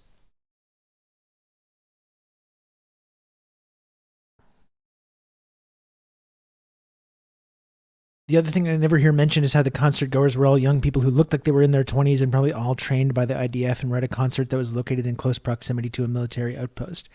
And again, when we talk about this, I don't want to sit here and suggest that I think it's good when people that go to a concert in any context that are unarmed are then killed. I don't think that. I do think there's more to this story, as usual. The idea that this is the narrative that was being promoted. There are these young peace-loving kids at a peace festival concert, right? And they're just slaughtered indiscriminately by these paragliding AK-47 wielding Hamas terrorists who are just purely interested in just rampant violence for the sake of it, with no kind of political motives or anything like that. That was the narrative that was told to us, right? And yeah, I think in and of itself, going to a rave near a concentration camp fence is the idea of being a peace activist and going to hang out at a rave outside a concentration camp. I think is kind of mutually exclusive. Personally, that doesn't mean that I think anyone deserves to die for doing it, but I think that's maybe a little more, the simplistic version of that story is maybe not quite as accurate. And I think there's a lot more information that has come out about the possibility of the IDF being responsible for some or all of those casualties. Hostility towards the U.S. in China has dropped sharply. She is preparing the people for the eventual annexation of the U.S. We love it. We love it. Finally, America's going to get some infrastructure. Can we get annexed too? We can be annexed as well. Why can't we come together as a group? Why can't we be annexed together? We can finally get some high-speed rail. It's going to be fantastic. There's been a permanent Nakba, an everyday Nakba, a Nakba that keeps happening day in and day out. Something I, for one, welcome my high-speed train overlords. In 1977, when the Likud party won the elections for the first time, Ariel Sharon, the big general of the Israeli Defense Force, takes the agriculture ministry. Now, it's interesting. Why would a general take the agriculture ministry? It's not that Ariel Sharon, was interested in beetroots and potatoes and so on. No, it's through the agriculture ministry in 1977 that they begin to put in place the settlement project, that they're going to go into what they call Judea and Samaria and start to remove Palestinian villages from there and build settlements. This is long before the Oslo Accords of 1994, which effectively put in place Sharon's plan. You see, this everyday Nakba is something that has been going on for a long time. You have villages removed. You have the situation for Palestinians made so bad that it's impossible for them to remain where they are, and live a sane life. The conditions of life are made more and more difficult. Well, in 1994, when the Oslo Accords were signed, this idea appeared that there will be two states. It was known as the two-state solution, that West Bank, East Jerusalem, and Gaza would be the Palestinian state, and then Israel would have the rest. Already, of course, this is a much diminished part of Palestine.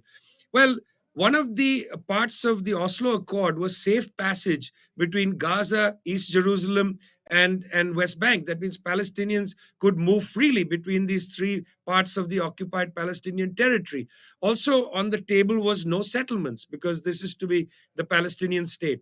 The very next day after the Oslo Accords were signed, free passage was basically invalidated. The apartheid wall begins to be built around East Jerusalem, around the West Bank. East Jerusalem increasingly was encroached. Safe passage between these three parts of the occupied Palestinian territory not really permitted. They really say from the river to the sea, it jeopardizes the two-state solution. From the very get-go, just saying the words, became illusionary. Completely ignoring all of Israel's actions. Entirely an illusion. If you go to the West Bank in particular, you'll see that it's impossible to imagine this being a contiguous Palestinian state with the number of settlements there are. Well, the other option, of course, is the one state, and that's where from the river to the sea comes in. You see, the one state solution suggests that you build one state from the river to the sea that incorporates Israelis and Palestinians, but they are not going to live in an apartheid situation. That means full secular and democratic rights to everybody. There's no two-state solution. It's absolutely anathema to the right wing, and in fact, most of the ruling class in Israel, which is, wants to create an ethno-nationalist or a religious nationalist project, creating a Jewish state where people who are Palestinians will be permanent second-class citizens. Come back to the idea of the permanent Nakba. So the one-state solution is off the table, not because the Palestinians are not interested, but because effectively the Israeli ruling class is simply not going to permit it at this time. So what do we have? We have the Israeli ruling class for several decades committed to what I think of as the three-state solution. In other words, what's the three-state solution? If you go back to Harry Truman's map, you'll get it immediately. The three-state solution is Lebanon, Jordan, and Egypt. Push the Palestinians across the Jordan River into Jordan and let them then go to Lebanon if they'd like, and push the Palestinians of Gaza into the Sinai Desert in Egypt and take over the whole land. So, there are two competing visions of from the river to the sea. And I must say, this slogan is used a lot even in Israel. In fact, the basic law has enshrined the map of Greater Israel goes from the Jordan River to the Mediterranean Sea. So there are two visions of this slogan, from the river to the sea. One is the apartheid Israel slogan, creating Eretz Israel, Greater Israel, from the river to the sea, which is going to be a permanently apartheid condition for any of the Palestinians who don't go to the other three states and then further afield.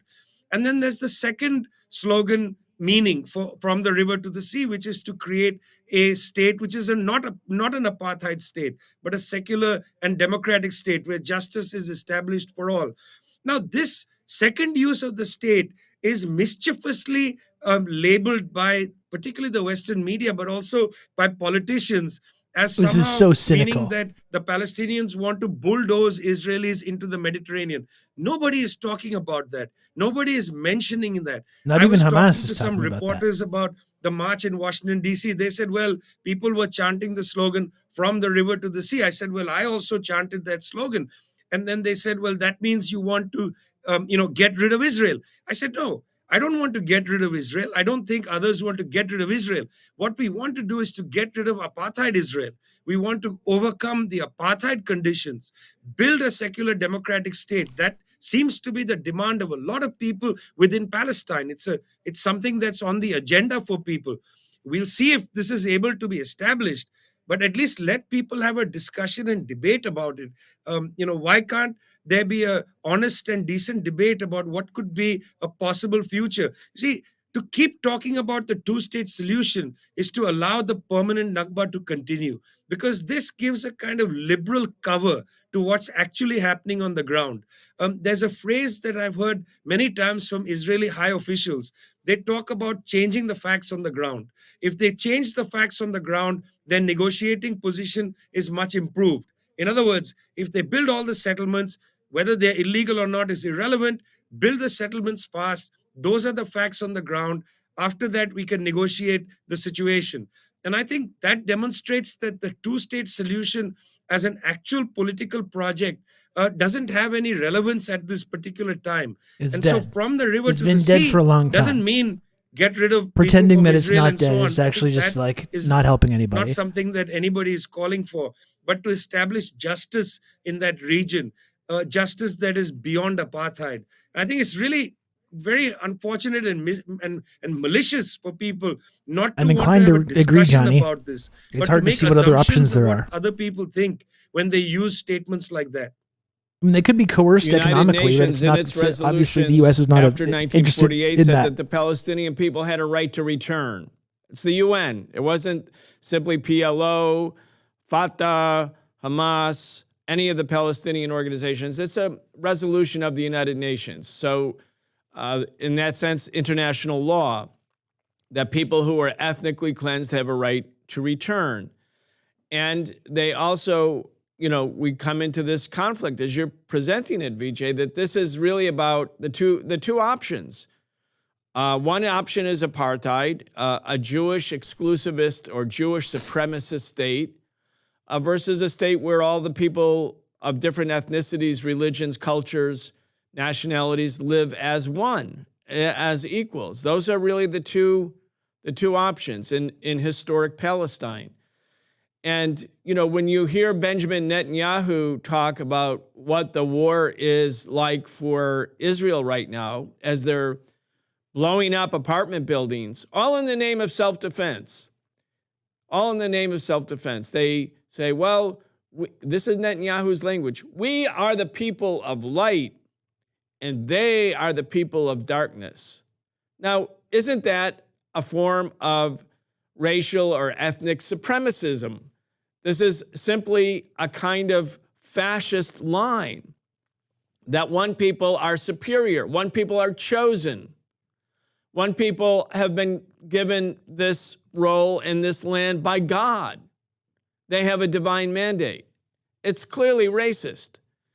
And all of the colonial projects, Vijay, and you've written about this in tricontinental research for many decades, there's no example of colonialism that has been imposed on the people of the Middle East, Asia, Africa, or Latin America that doesn't include this heavy dose of, white supremacy or European supremacy or fascist-like supremacy. I heard an Israeli general arguing on a French TV station the other day. He said, the French host said, well, you have to abandon colonization, meaning the colonization of the West Bank, the creation of settlements and taking over these lands that Israel seized in the 1967 war. And the Israeli general says, we're not guilty of colonization. This land belongs to us. Have you read the Bible? God gave us this land. It's Lebensraum, like that. It's manifest destiny, We are identical chosen. rhetoric. So the Palestinians are identical. kind of there by mistake. And, the other element of this that the way imperialism and Zionism frames the issue, that basically because people are in the U.S. are being my ancestors 120 kind of generations ago were here, so I own it ignores the reality that prior to the Zionist settlement of historic Palestine, Muslims, Christians, and Jews all inhabited this territory. It was their land. They lived in relative peace. Maybe everything wasn't perfect, as things rarely are. But there wasn't this kind of thinking, this kind of colonization, and this kind of ethnic violence and ethnic cleansing. So again, when you go back and you look at, can historic Palestine be a place where Muslims, Christians, and Jews live together as equals in peace? Well, just think of the whole history of Palestine. You don't have to make it up. You don't have to fantasize about it. That For was generations, the history people did live there. before the colonial project impose this Nakba on the Palestinians? It's interesting because Harry Truman's map calls it Palestine. And in fact, it's interesting the naming practices. People consider themselves Palestinian Muslims, Palestinian Christians, and Palestinian Jews. That's who they were. They were all people of Palestine. Palestine as a name was the name of that region. It wasn't a nationality in the sense of, it wasn't an ethnicity in any way. It was the people of that region. They were Muslims, they were Christians, they were Jews. And of course, they didn't all get along. But this new language, this language of the last couple of decades, we saw this kind of language in the second intifada from senior high officials of the Israeli government, including Ariel Sharon. Very harsh language. Now we are hearing phrases like human animals. We're hearing phrases like children of pure darkness Nazi and shit. so on. It's disturbing. This language The itself dehumanization, is deeply disturbing. the It's Lebensraum, against the norms of modern civilization. We're seeing Gestapo One shit cannot going on. I think got a about people like that. psychotic The video to show after dehumanization. this, actually, I about was this. listening to the New Yorker Radio Hour, where David Renwick, the editor of the New Yorker, was interviewing Yonit Levy, who's an Israeli television personality. And Yonit Levy, basically said that 1,400 Israelis had been killed, and at the time of the interview, 4,500 or so Palestinians had been killed. And she said quite bluntly and straightforwardly that there's no moral equivalence between the killing of Israelis and Palestinians. And David Renwick didn't push back. And like we were saying, even the people in the can count on IDF, me. military I was people appalled Rob, that- to get talk you painted through with all that this. civilian brush. Thanks for all your important commentary, Rob. Also PPPPPPPPPPPPPPPP. Thank you, Ben, for the 24 months of Tier 1. The 24 months, that's 2 entire years. So congratulations to you, Ben, for your brand new 24-month, 2-year TRRS shimmering golden sub badge. And now, this is very exciting, only a mere minor, measly 30 subs to go to get to the goal. It's within grasp. It's within grasp. So I'll just remind folks, too, that if you want to support the show, I'm trying not to just leave this all to the last minute like I've been doing.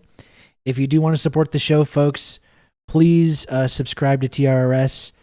Help me make my little number go up. It's the only way that I can keep doing this show. If you love the show, if you like tuning in every day, if you like being part of the community, please subscribe or give subs or friend coin. Every little bit helps. I appreciate it a lot. And again, it's the only way I am able to continue doing this program that we all know and love, is if people continue to subscribe to TRRS for $5 per month or completely free with an Amazon Prime account. Say, well, I don't even know. Say, we want peace in the Zelensky voice, and I will sub. It's like, we want peace. Is it like that?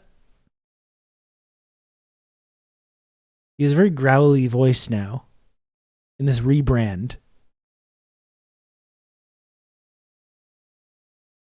Rebranded from like Mr. Comedian, Mr. Jokester to Mr. Military Freedom Fighter guy.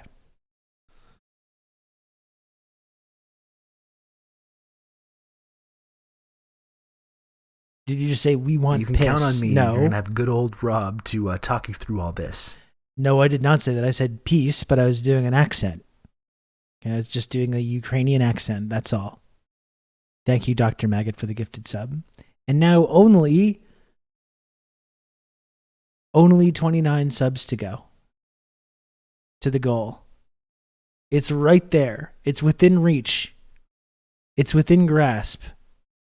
A mere measly 29 subs to go. I can almost taste it. Tantalizingly close. Achingly close, Dakadoon. Achingly close. the editor of the New Yorker didn't feel the need to at least have a conversation about that and say, listen, Ms. Levy, are you sure you want to say that a Palestinian life is not equivalent to an Israeli life? Is that really what you're saying? Just to confirm, maybe she spoke in error, but no, he just let it go by. I remember, Brian, Hello, Kami in Mami. 1984, when the Union Thank you for Carbide showing. Thank you for factory coming. exploded in Bhopal, India, and 3,000 plus people died. Executive from American Cyanamid told the New York Times at the time that, look, this is a terrible thing that's happened in India, but Indians have a different understanding of human life. In other words, 3,000 Indians die in that kind of thing. Well, maybe they think they'll be You can count reborn. on What me. does it You're going to matter? have good old But if an Rob American to talk you through all this. Ben, thank you for a gifted sub. I appreciate that, Ben. Thank you. Welcome to the community, Kami Mami 161. And now only 28 subs to go to get to the goal. Wonderful. American is killed, that's outrageous. The moral inequivalence of human life, this international division of humanity, it seeps through this conflict. And what I'm trying to say with the example of the New Yorker is this is not just Israeli high officials who are in the middle of, provoking people into war, talking to their soldiers, dehumanizing the so-called enemy and so on. This is people in the United States who are not directly part of this war, who are quite cavalier about the idea that there's an international division of humanity. Now, if you and I, walk down to David Renwick's office and challenge him about this, I'm sure he would say, no, I of course believe that everybody's equal. But do you really? I don't think so. I think you actually believe that it's okay what James Kirby said, National Security Council spokesperson. There are no red lines to the Israeli war. We are not going to tell them not to kill civilians or to bomb Jabalia refugee camp and so on. They can do what they want. They can kill as many people because, after all, maybe James Kirby believes that a Palestinian life is not worth the same as an Israeli life. Certainly not as much as a life in the United States. I mean, I remember after 9/11, and George W. Bush said, everything starts now. There's no history to 9/11. And then he said, we declare a global war on terror. I remember thinking, how can you have a war on terror? Because that's going to be endless. I mean, you have to have a war against an adversary, not against terror. And in fact, the Israelis have borrowed from the US playbook in the post 9/11 era. They've been saying that October 7th is Israel's 9/11. They want to say that this is a war between Israel and terrorism. The synonym for terrorism is Hamas, which is why the US media keeps saying this is a Israeli-Hamas war. Firstly, is it really a war? I mean, by and large, it's so asymmetrical and disproportionate. Usually when you have a war, one side is an army. The word war to describe the totality of what Israel is doing. It's true that around Gaza City, the Palestinian factions are contesting the movement of the Merkava tanks and so on. But when aircraft after aircraft flies over a territory which has no way to defend itself, no surface-to-air missiles that can hit those planes, no air force of its own. In fact, Gaza doesn't even have an airport, largely because of the nature of the Israeli occupation. It's been a one-sided slaughter.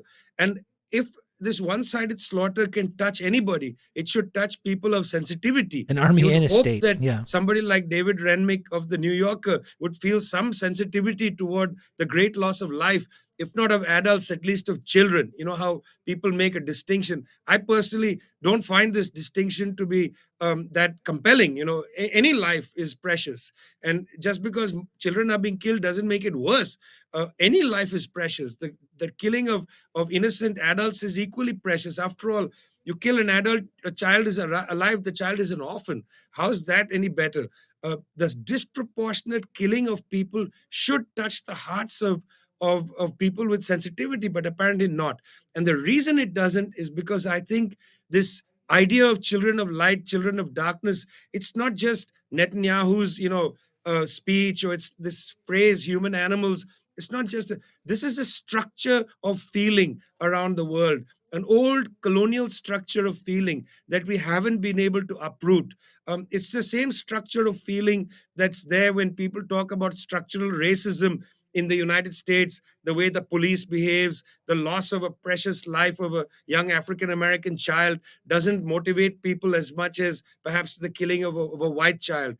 This structure of feeling of the International Division of Humanity, it is so powerful, and it seems to be there not only if we set the politics aside, it seems to be there, across the way the media is covering this. It seems to be there certainly in the callous statements by high officials of the US government saying we don't have any red lines for the Israelis. They can do what they want.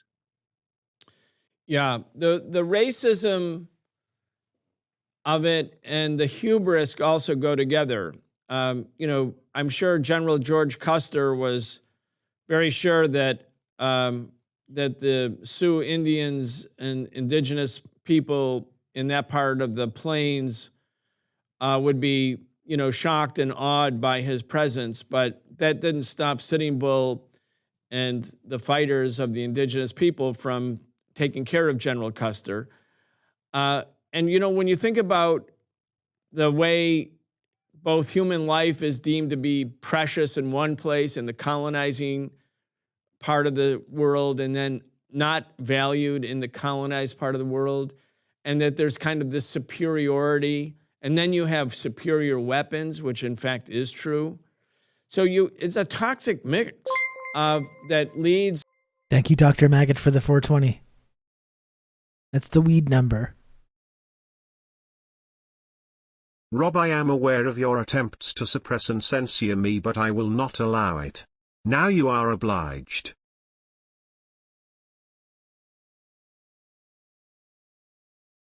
What is this? Are the signs that you wear on your lapel? Please explain. This is a sign that conveys the message of what it means to be a Jew. As it says, a Jew, not a Zionist, and pray for the speedy, peaceful dismantlement of the state of Israel. And are the signs that you wear on your lapel? Please explain. Hey, he said it, not me.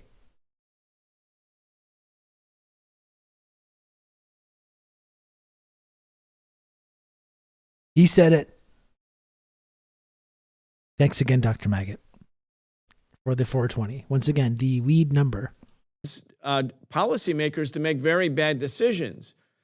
And as if, you could just finally crush the Palestinians and then normalize Israel's relationship with Saudi Arabia and UAE and Egypt and the other main Arab countries. And then, boom, Palestine will be done.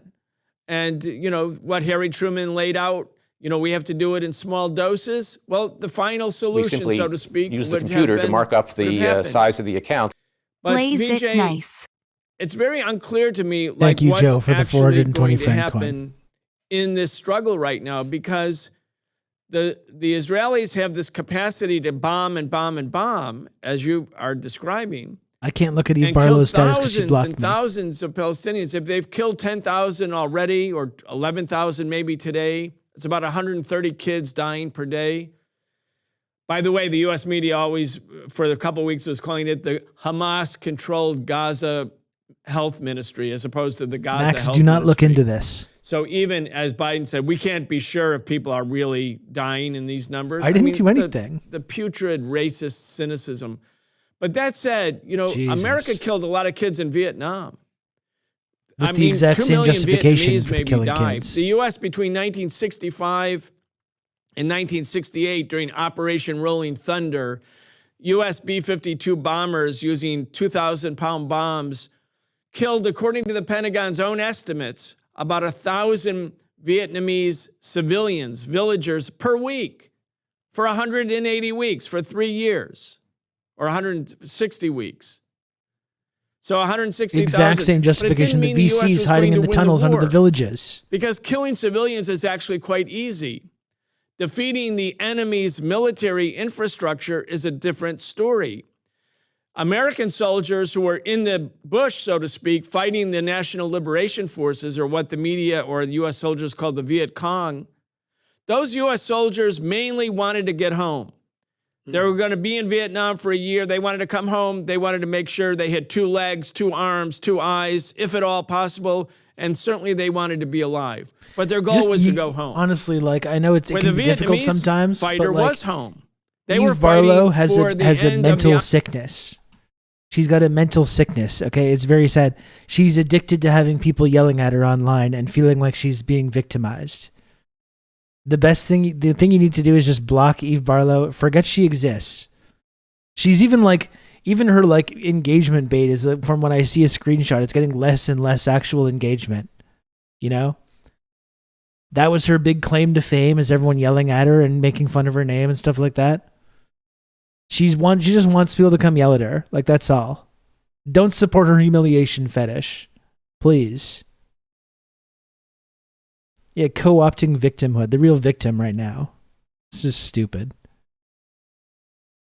Occupation of their country. They weren't going anywhere. And the Vietnamese, the National Liberation Front, had made the decision, we're going to fight and fight and fight. Ho Chi Minh said it and you can in never poetry, defeat that. He said it in speeches. When it's people defending we'll their fight, homeland we'll fight, and eventually with we will guerrilla win. warfare. And I can't tell right now, VJ, whether the Israeli Defense Forces are actually winning. They are killing a lot of people. They are turning the world against them and against their patron in Washington. But are they winning the war? Because if they can't win the war kind of quickly, I think the United States government will start to see the Netanyahu regime as a liability, because U.S. imperialism doesn't care about Jews or Muslims or Christians. It cares about its geostrategic position, especially in this resource-rich part of the world. Geostrategic. And you can see the tone is changing in the last 48, you can add that into any kind of hours analysis about this kind of stuff, and you just instantly sound like you know what you're talking about. Yeah, Algeria is another example, for sure.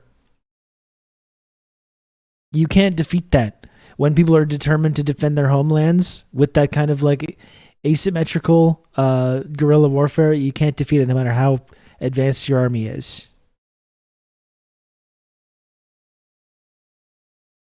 And that's how you tell whose homeland it is, because who's willing to fight and die for it, and who's willing to, you know, who's just coming from Pittsburgh or wherever and is just used to bombing villages from afar. You can count on me. You're going to have good old Rob to talk you through all this. Thank you, Dr. Maggot, for another gifted sub. I really appreciate it.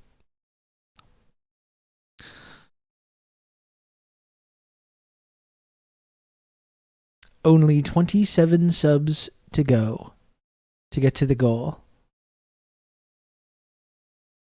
Amazing. There were no red lines. Go ahead, do whatever you want to do, Israel. But now the language is the continuation of the current conflict as it's being waged is untenable. I think the U.S. imperialist policymakers for sure, Robert engaged Blind, in burning and destroying the native racism, plants and trees is also telling of who's native to the land. Absolutely. This toxic mix are now confronted with a possible Those take generations to grow. Change in the relationship of forces that makes it impossible in a way for this to keep going unless the Israelis could really go in and wipe out Hamas. But it's unclear at all that they're actually impacting the Hamas military infrastructure. I mean, it's interesting. If we just stay with that for a minute, the military infrastructure. Hamas has been building up this infrastructure since at least 2007, 2008. The Israelis have tried to knock it out punctually every few years, cast lead, permanent resolve, these operations, these names are all Israeli names, and was never really able to take them out. And they keep finding a way to resupply themselves. It's pretty incredible what the Hamas organization has been able to do. That's one part of it. Can they knock out Hamas? I doubt it. I mean, right now, the Israelis are surrounding Gaza City. They're making. I mean, you can't knock out Hamas because you've just now, in the last couple of weeks, created an entirely new generation of Hamas fighters. Like you'll never bomb these kind of resistance groups out of existence. Because with every bomb, you're creating an entire new generation of people that are going to devote their entire lives to destroying you, which is a totally normal reaction, a totally normal and logical reaction to living under that kind of violence.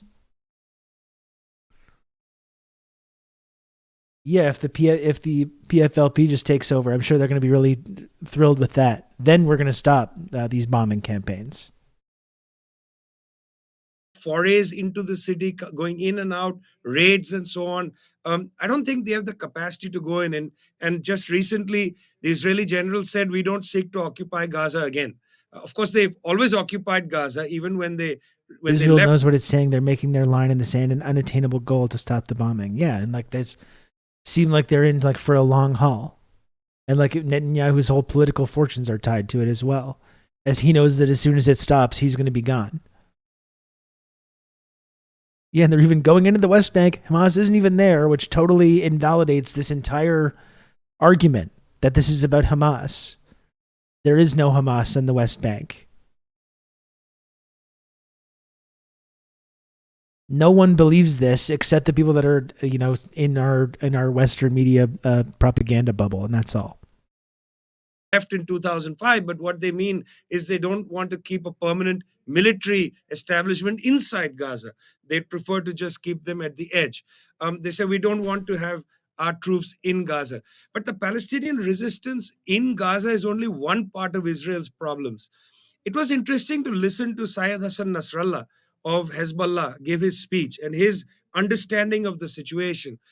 He made several important points, one of which was he warned the United States, saying, look, you have the capacity to bomb countries and so on, but you don't win wars. You were defeated in Iraq, you were defeated in Afghanistan, and we will defeat you. You have 70-some warships sitting in the Eastern Mediterranean. He said, if we want, we can strike them, but we are not striking them yet.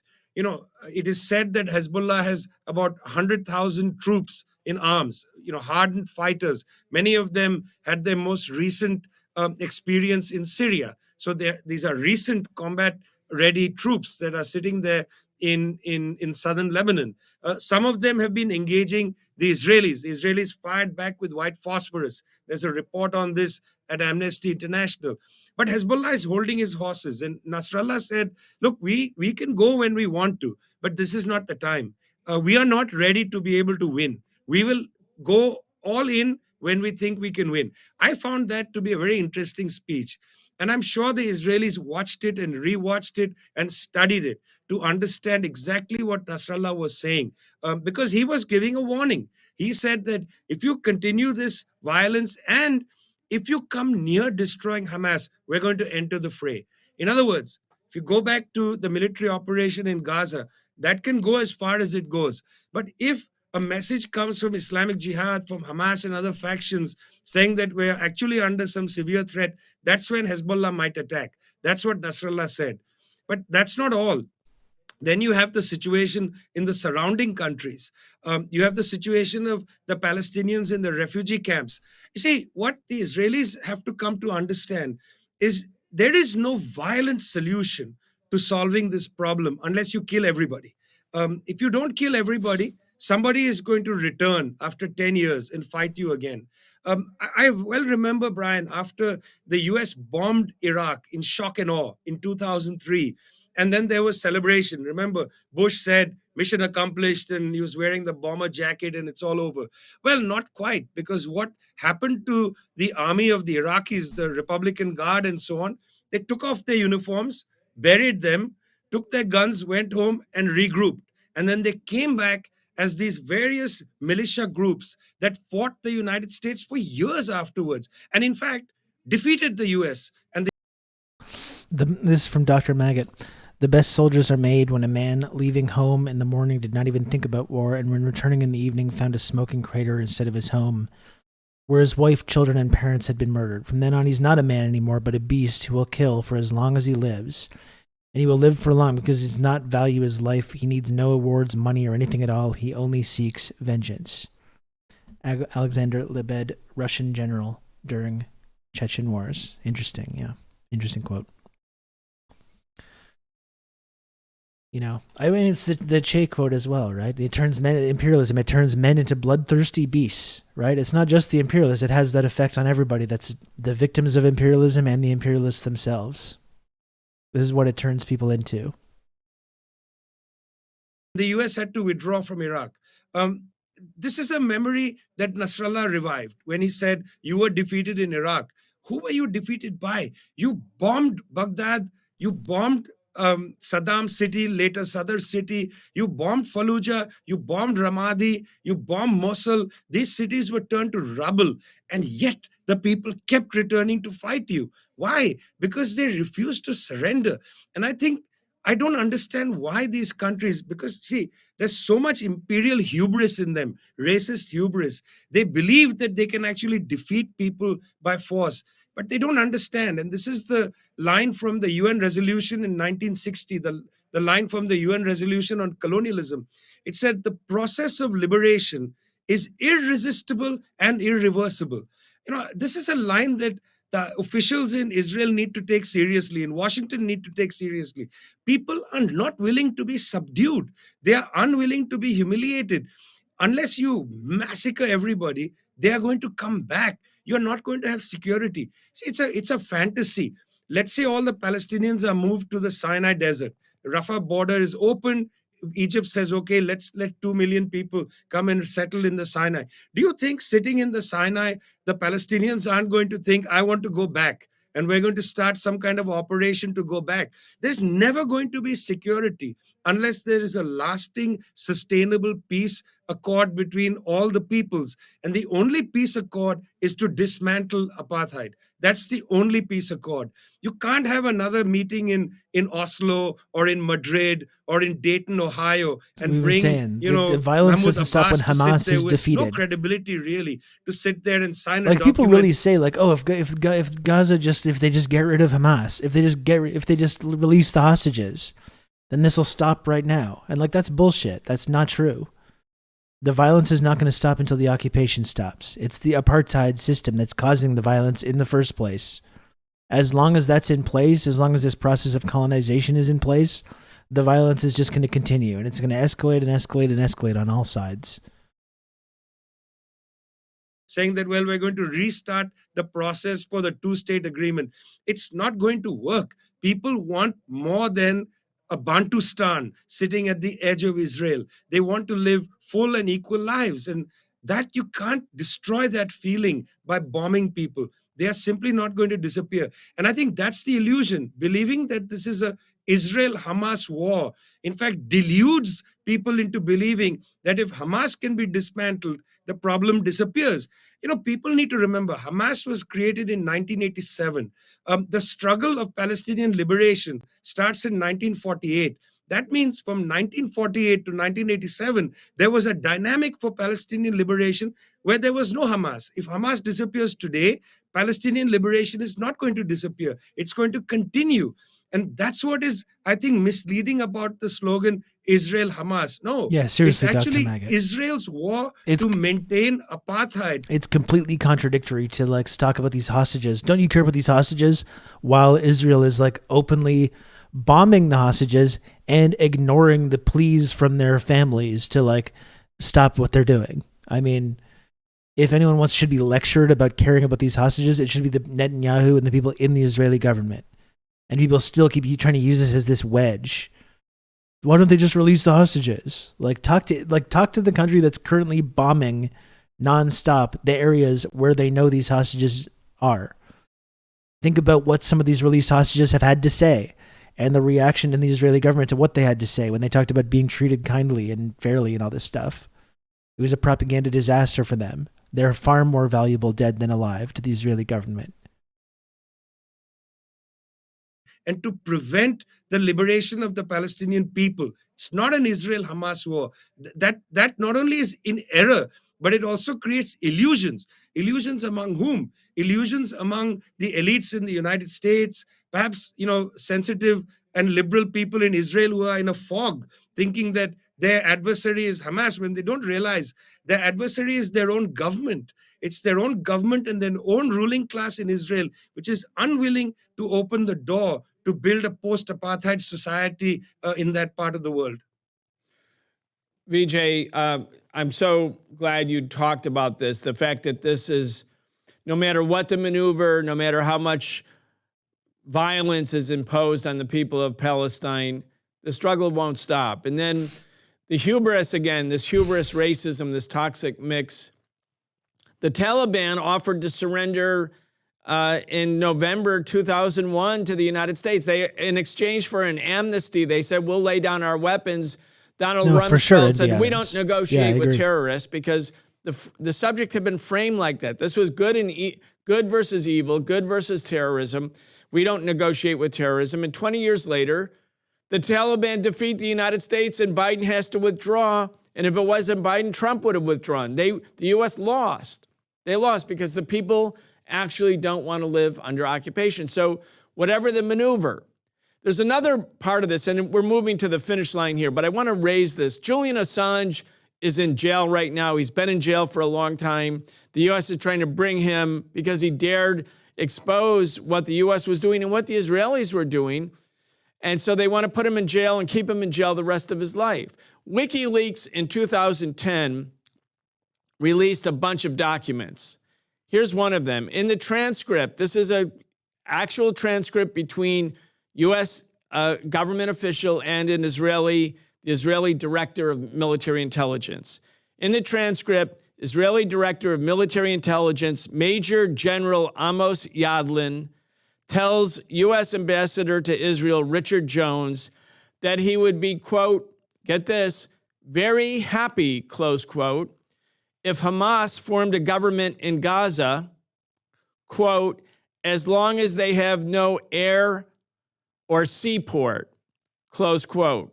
He added that Israel would then work with the rival Palestinian political party, Fatah, or the Palestinian Authority, to form a government in the West Bank and work to undermine the Hamas government in Gaza. In other words, a divide and conquer strategy.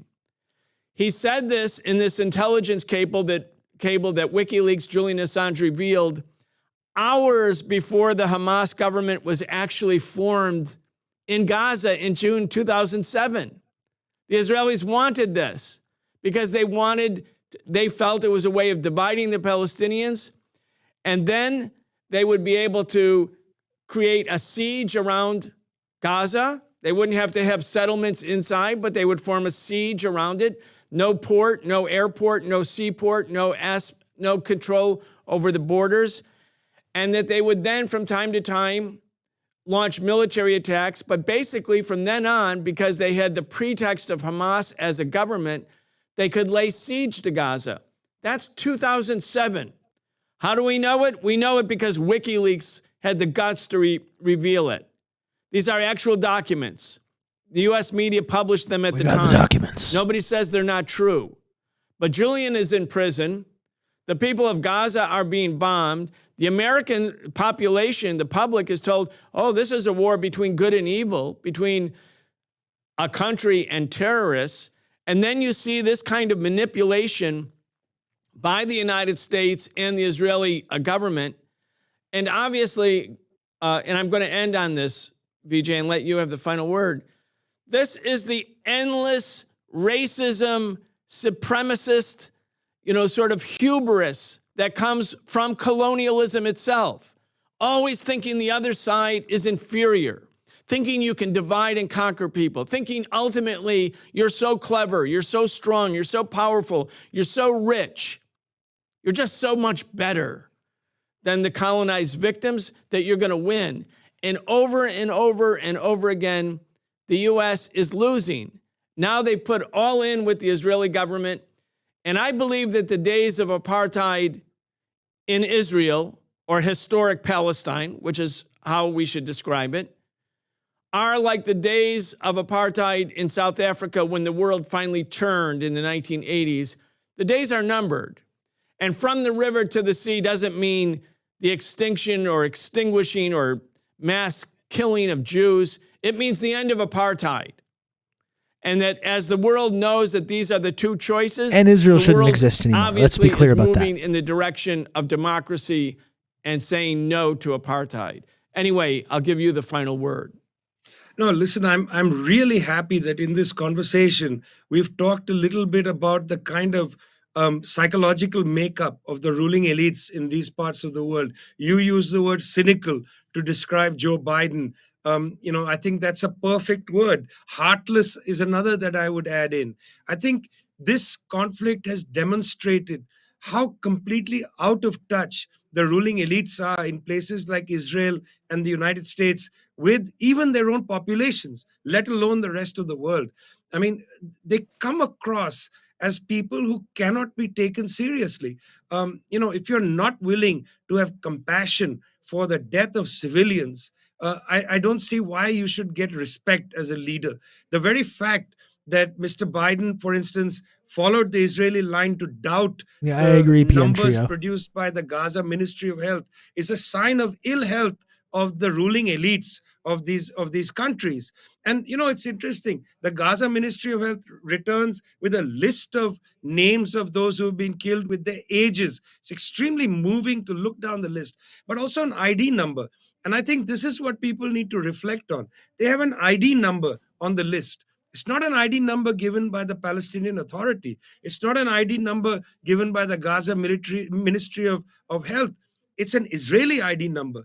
Anybody born in Gaza, in the West Bank, in East Jerusalem, under occupation of the state of Israel, has to apply for an ID number from the state of Israel. When people say, well, there's no occupation, I would like to ask them, if there is no occupation, why should a Palestinian child born in the Indonesian hospital in Gaza, born in Al-Shifa Hospital, Gaza, why must they apply for an Israeli ID number? And why would the Israelis now deny the fact of the death of these people who have Israeli IDs? The cynicism, the heartlessness demonstrates to us that this ruling elite that's there is certainly long past its sell-by date. And we really need to have a world where people of sensitivity and care try to solve real problems in the world and not create these kind of violent situations which make the world feel slightly demoralized on the one side and desirous of action on the other. Vijay Prashad, thank you so much. More fantastic stuff from Vijay Prashad and Brian Becker. Please support Breakthrough News over here. Oh shit, I gotta sneeze.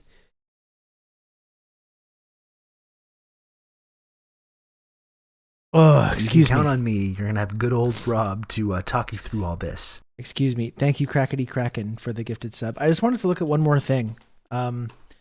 We've seen so many horrible images of like violence nonstop over the last couple of weeks, but I don't know. I was so disturbed by this. I don't know if you've seen this. And to make as much as it's been tried to be framed as being like anti-Semitic or insensitive somehow to make the link between Zionism and Nazism, like we saw the person that had that sign at the Palestine rally, which got framed as being like a pro-Nazi thing, which it was not at all.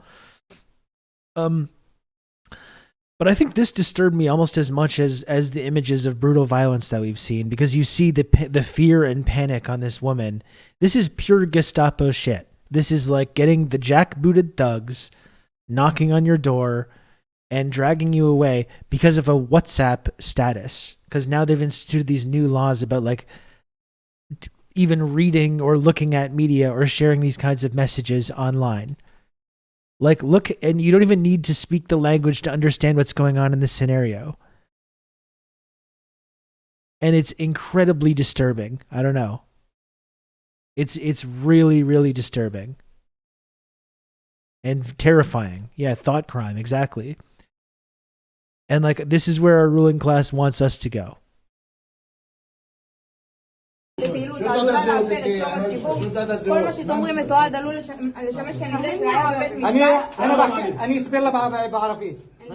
can count on me. You're gonna have good old Rob to talk you through all this.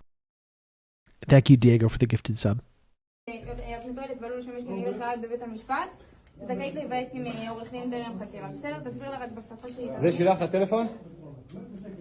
اسمعني شوي زين.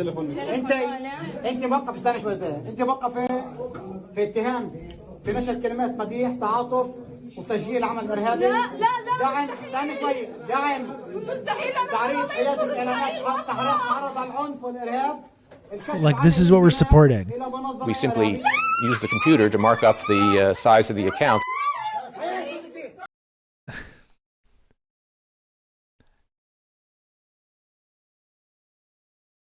It is what the Zelensky regime started doing in Ukraine. Mr. Wrist, thank you for the 500 bits. I appreciate that.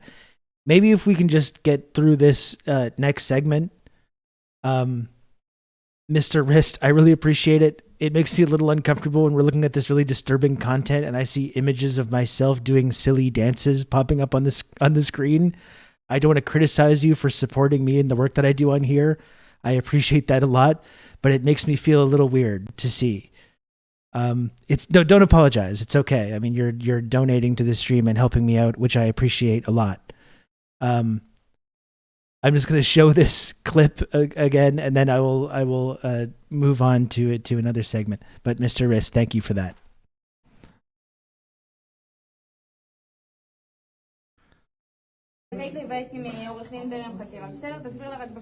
زي شلاخ التليفون اسمعيني شوي زين انت موقف استنى شوي زين انت موقفه في اتهام في نشر كلمات مديح تعاطف وتشجيع عمل ارهابي دعم استنى شوي دعم مستحيل تعريض حيازه الاعلانات تعرض على العنف والارهاب social media status. الى منظمه ارهابيه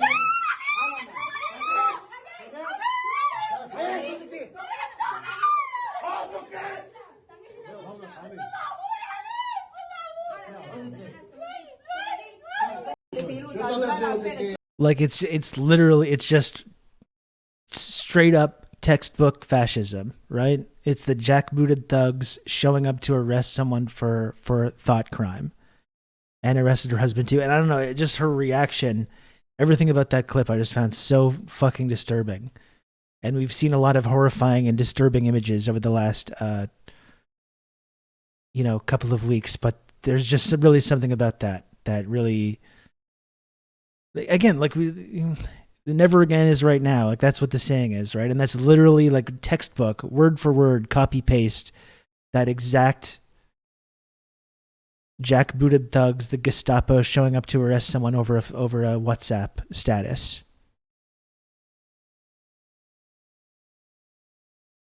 It's really, really disturbing.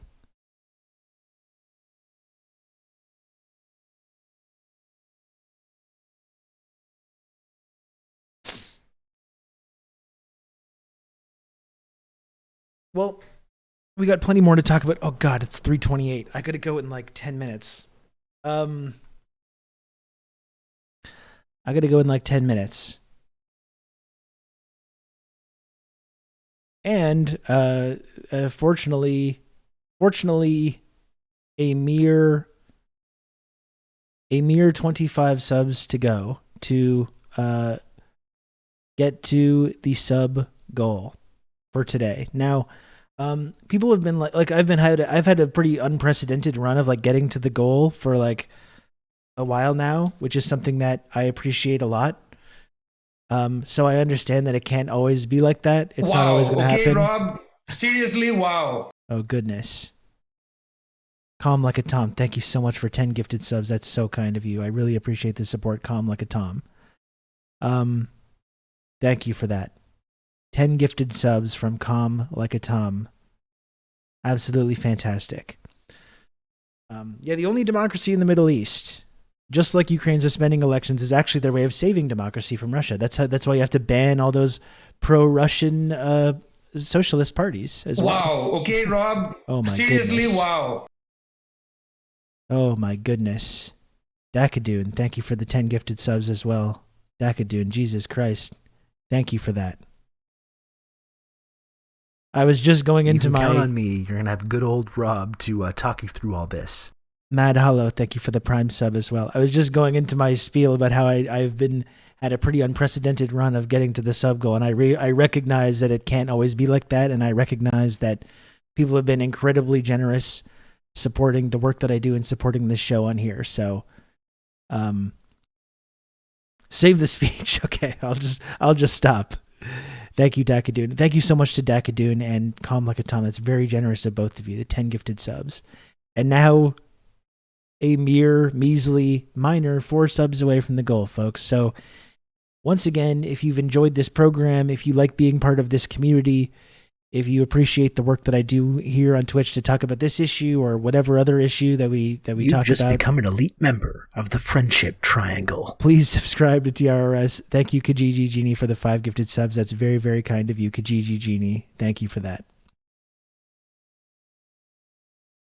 Complicity in the crime of kidnapping is such a ridiculous thing to say when you've leveled entire cities, wiped out entire bloodlines. Yeah, and including killing these actual hostages that you're complaining about in the first place. You know, just absolute insanity.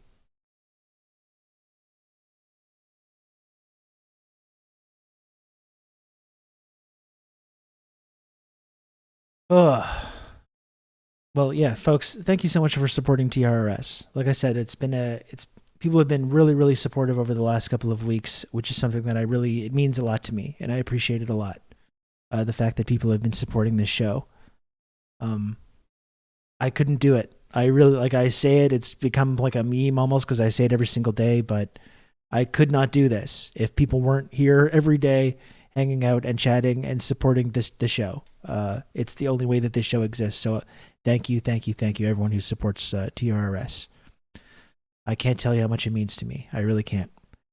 And we got another couple minutes. We got a hype train going. If you do still want to support the show, if you're a first-time viewer or a lurker, or you're interested in joining the community, you can still do that. If you've somehow dodged one of the gift subs just now, you can. So you've got a few more minutes. I have to leave in about 5 minutes. You still can, if you want to support TRRS by subscribing, or you can subscribe with Prime as well, which is totally free. There's a number of other ways that people can support the work that I do by tipping, or bits, or FriendCoin, or Patreon, or a number of other methods. If you do want to support this community and this show.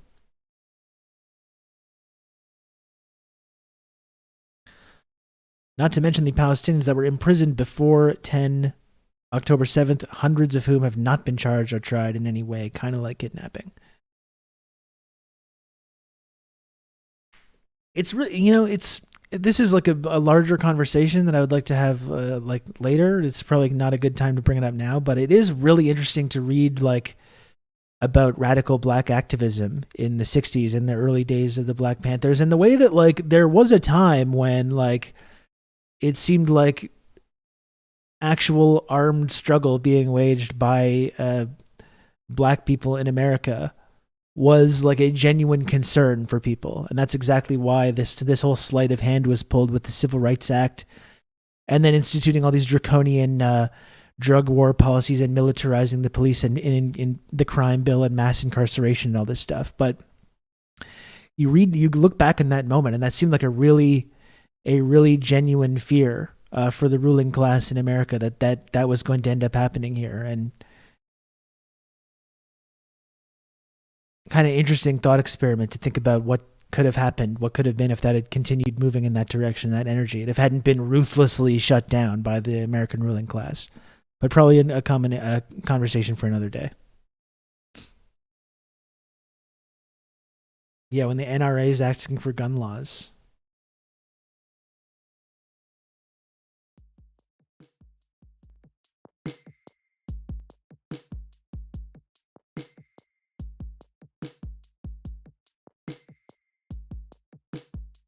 Yeah, that video is so disturbing.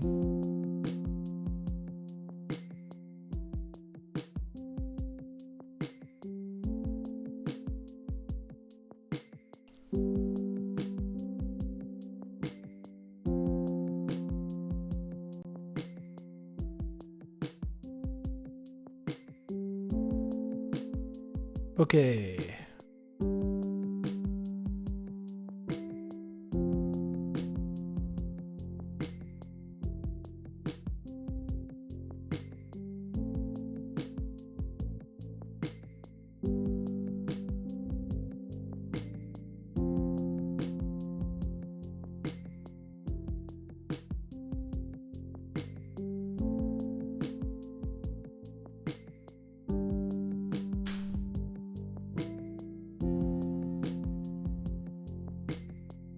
Thanks again for hanging out today, folks.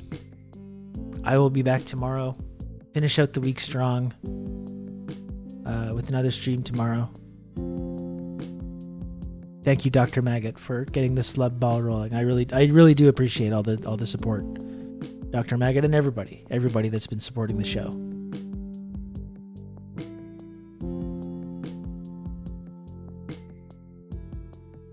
Sorry if I singled you out, Mr. Wrist. I really do appreciate the 500 bits back there. I wasn't trying to suggest that it's like a bad thing for people to support the work that I do here. I, in fact, appreciate it a lot. At that exact moment, it just made me feel a little weird. I think sometimes I gotta know when to mute the... You can count on me. You're gonna have good old Rob to mute talk the you through alerts. all this. Sometimes it's just weird to have silly images of myself dancing and doing funky shit when we're looking at horrible images of misery and fascism. But I appreciate it a lot, Mr. Wrist, for the support. Thank you. I'll see you folks tomorrow, okay? Give my regards to La Sioux. From the river to the sea, Palestine will be free. À demain.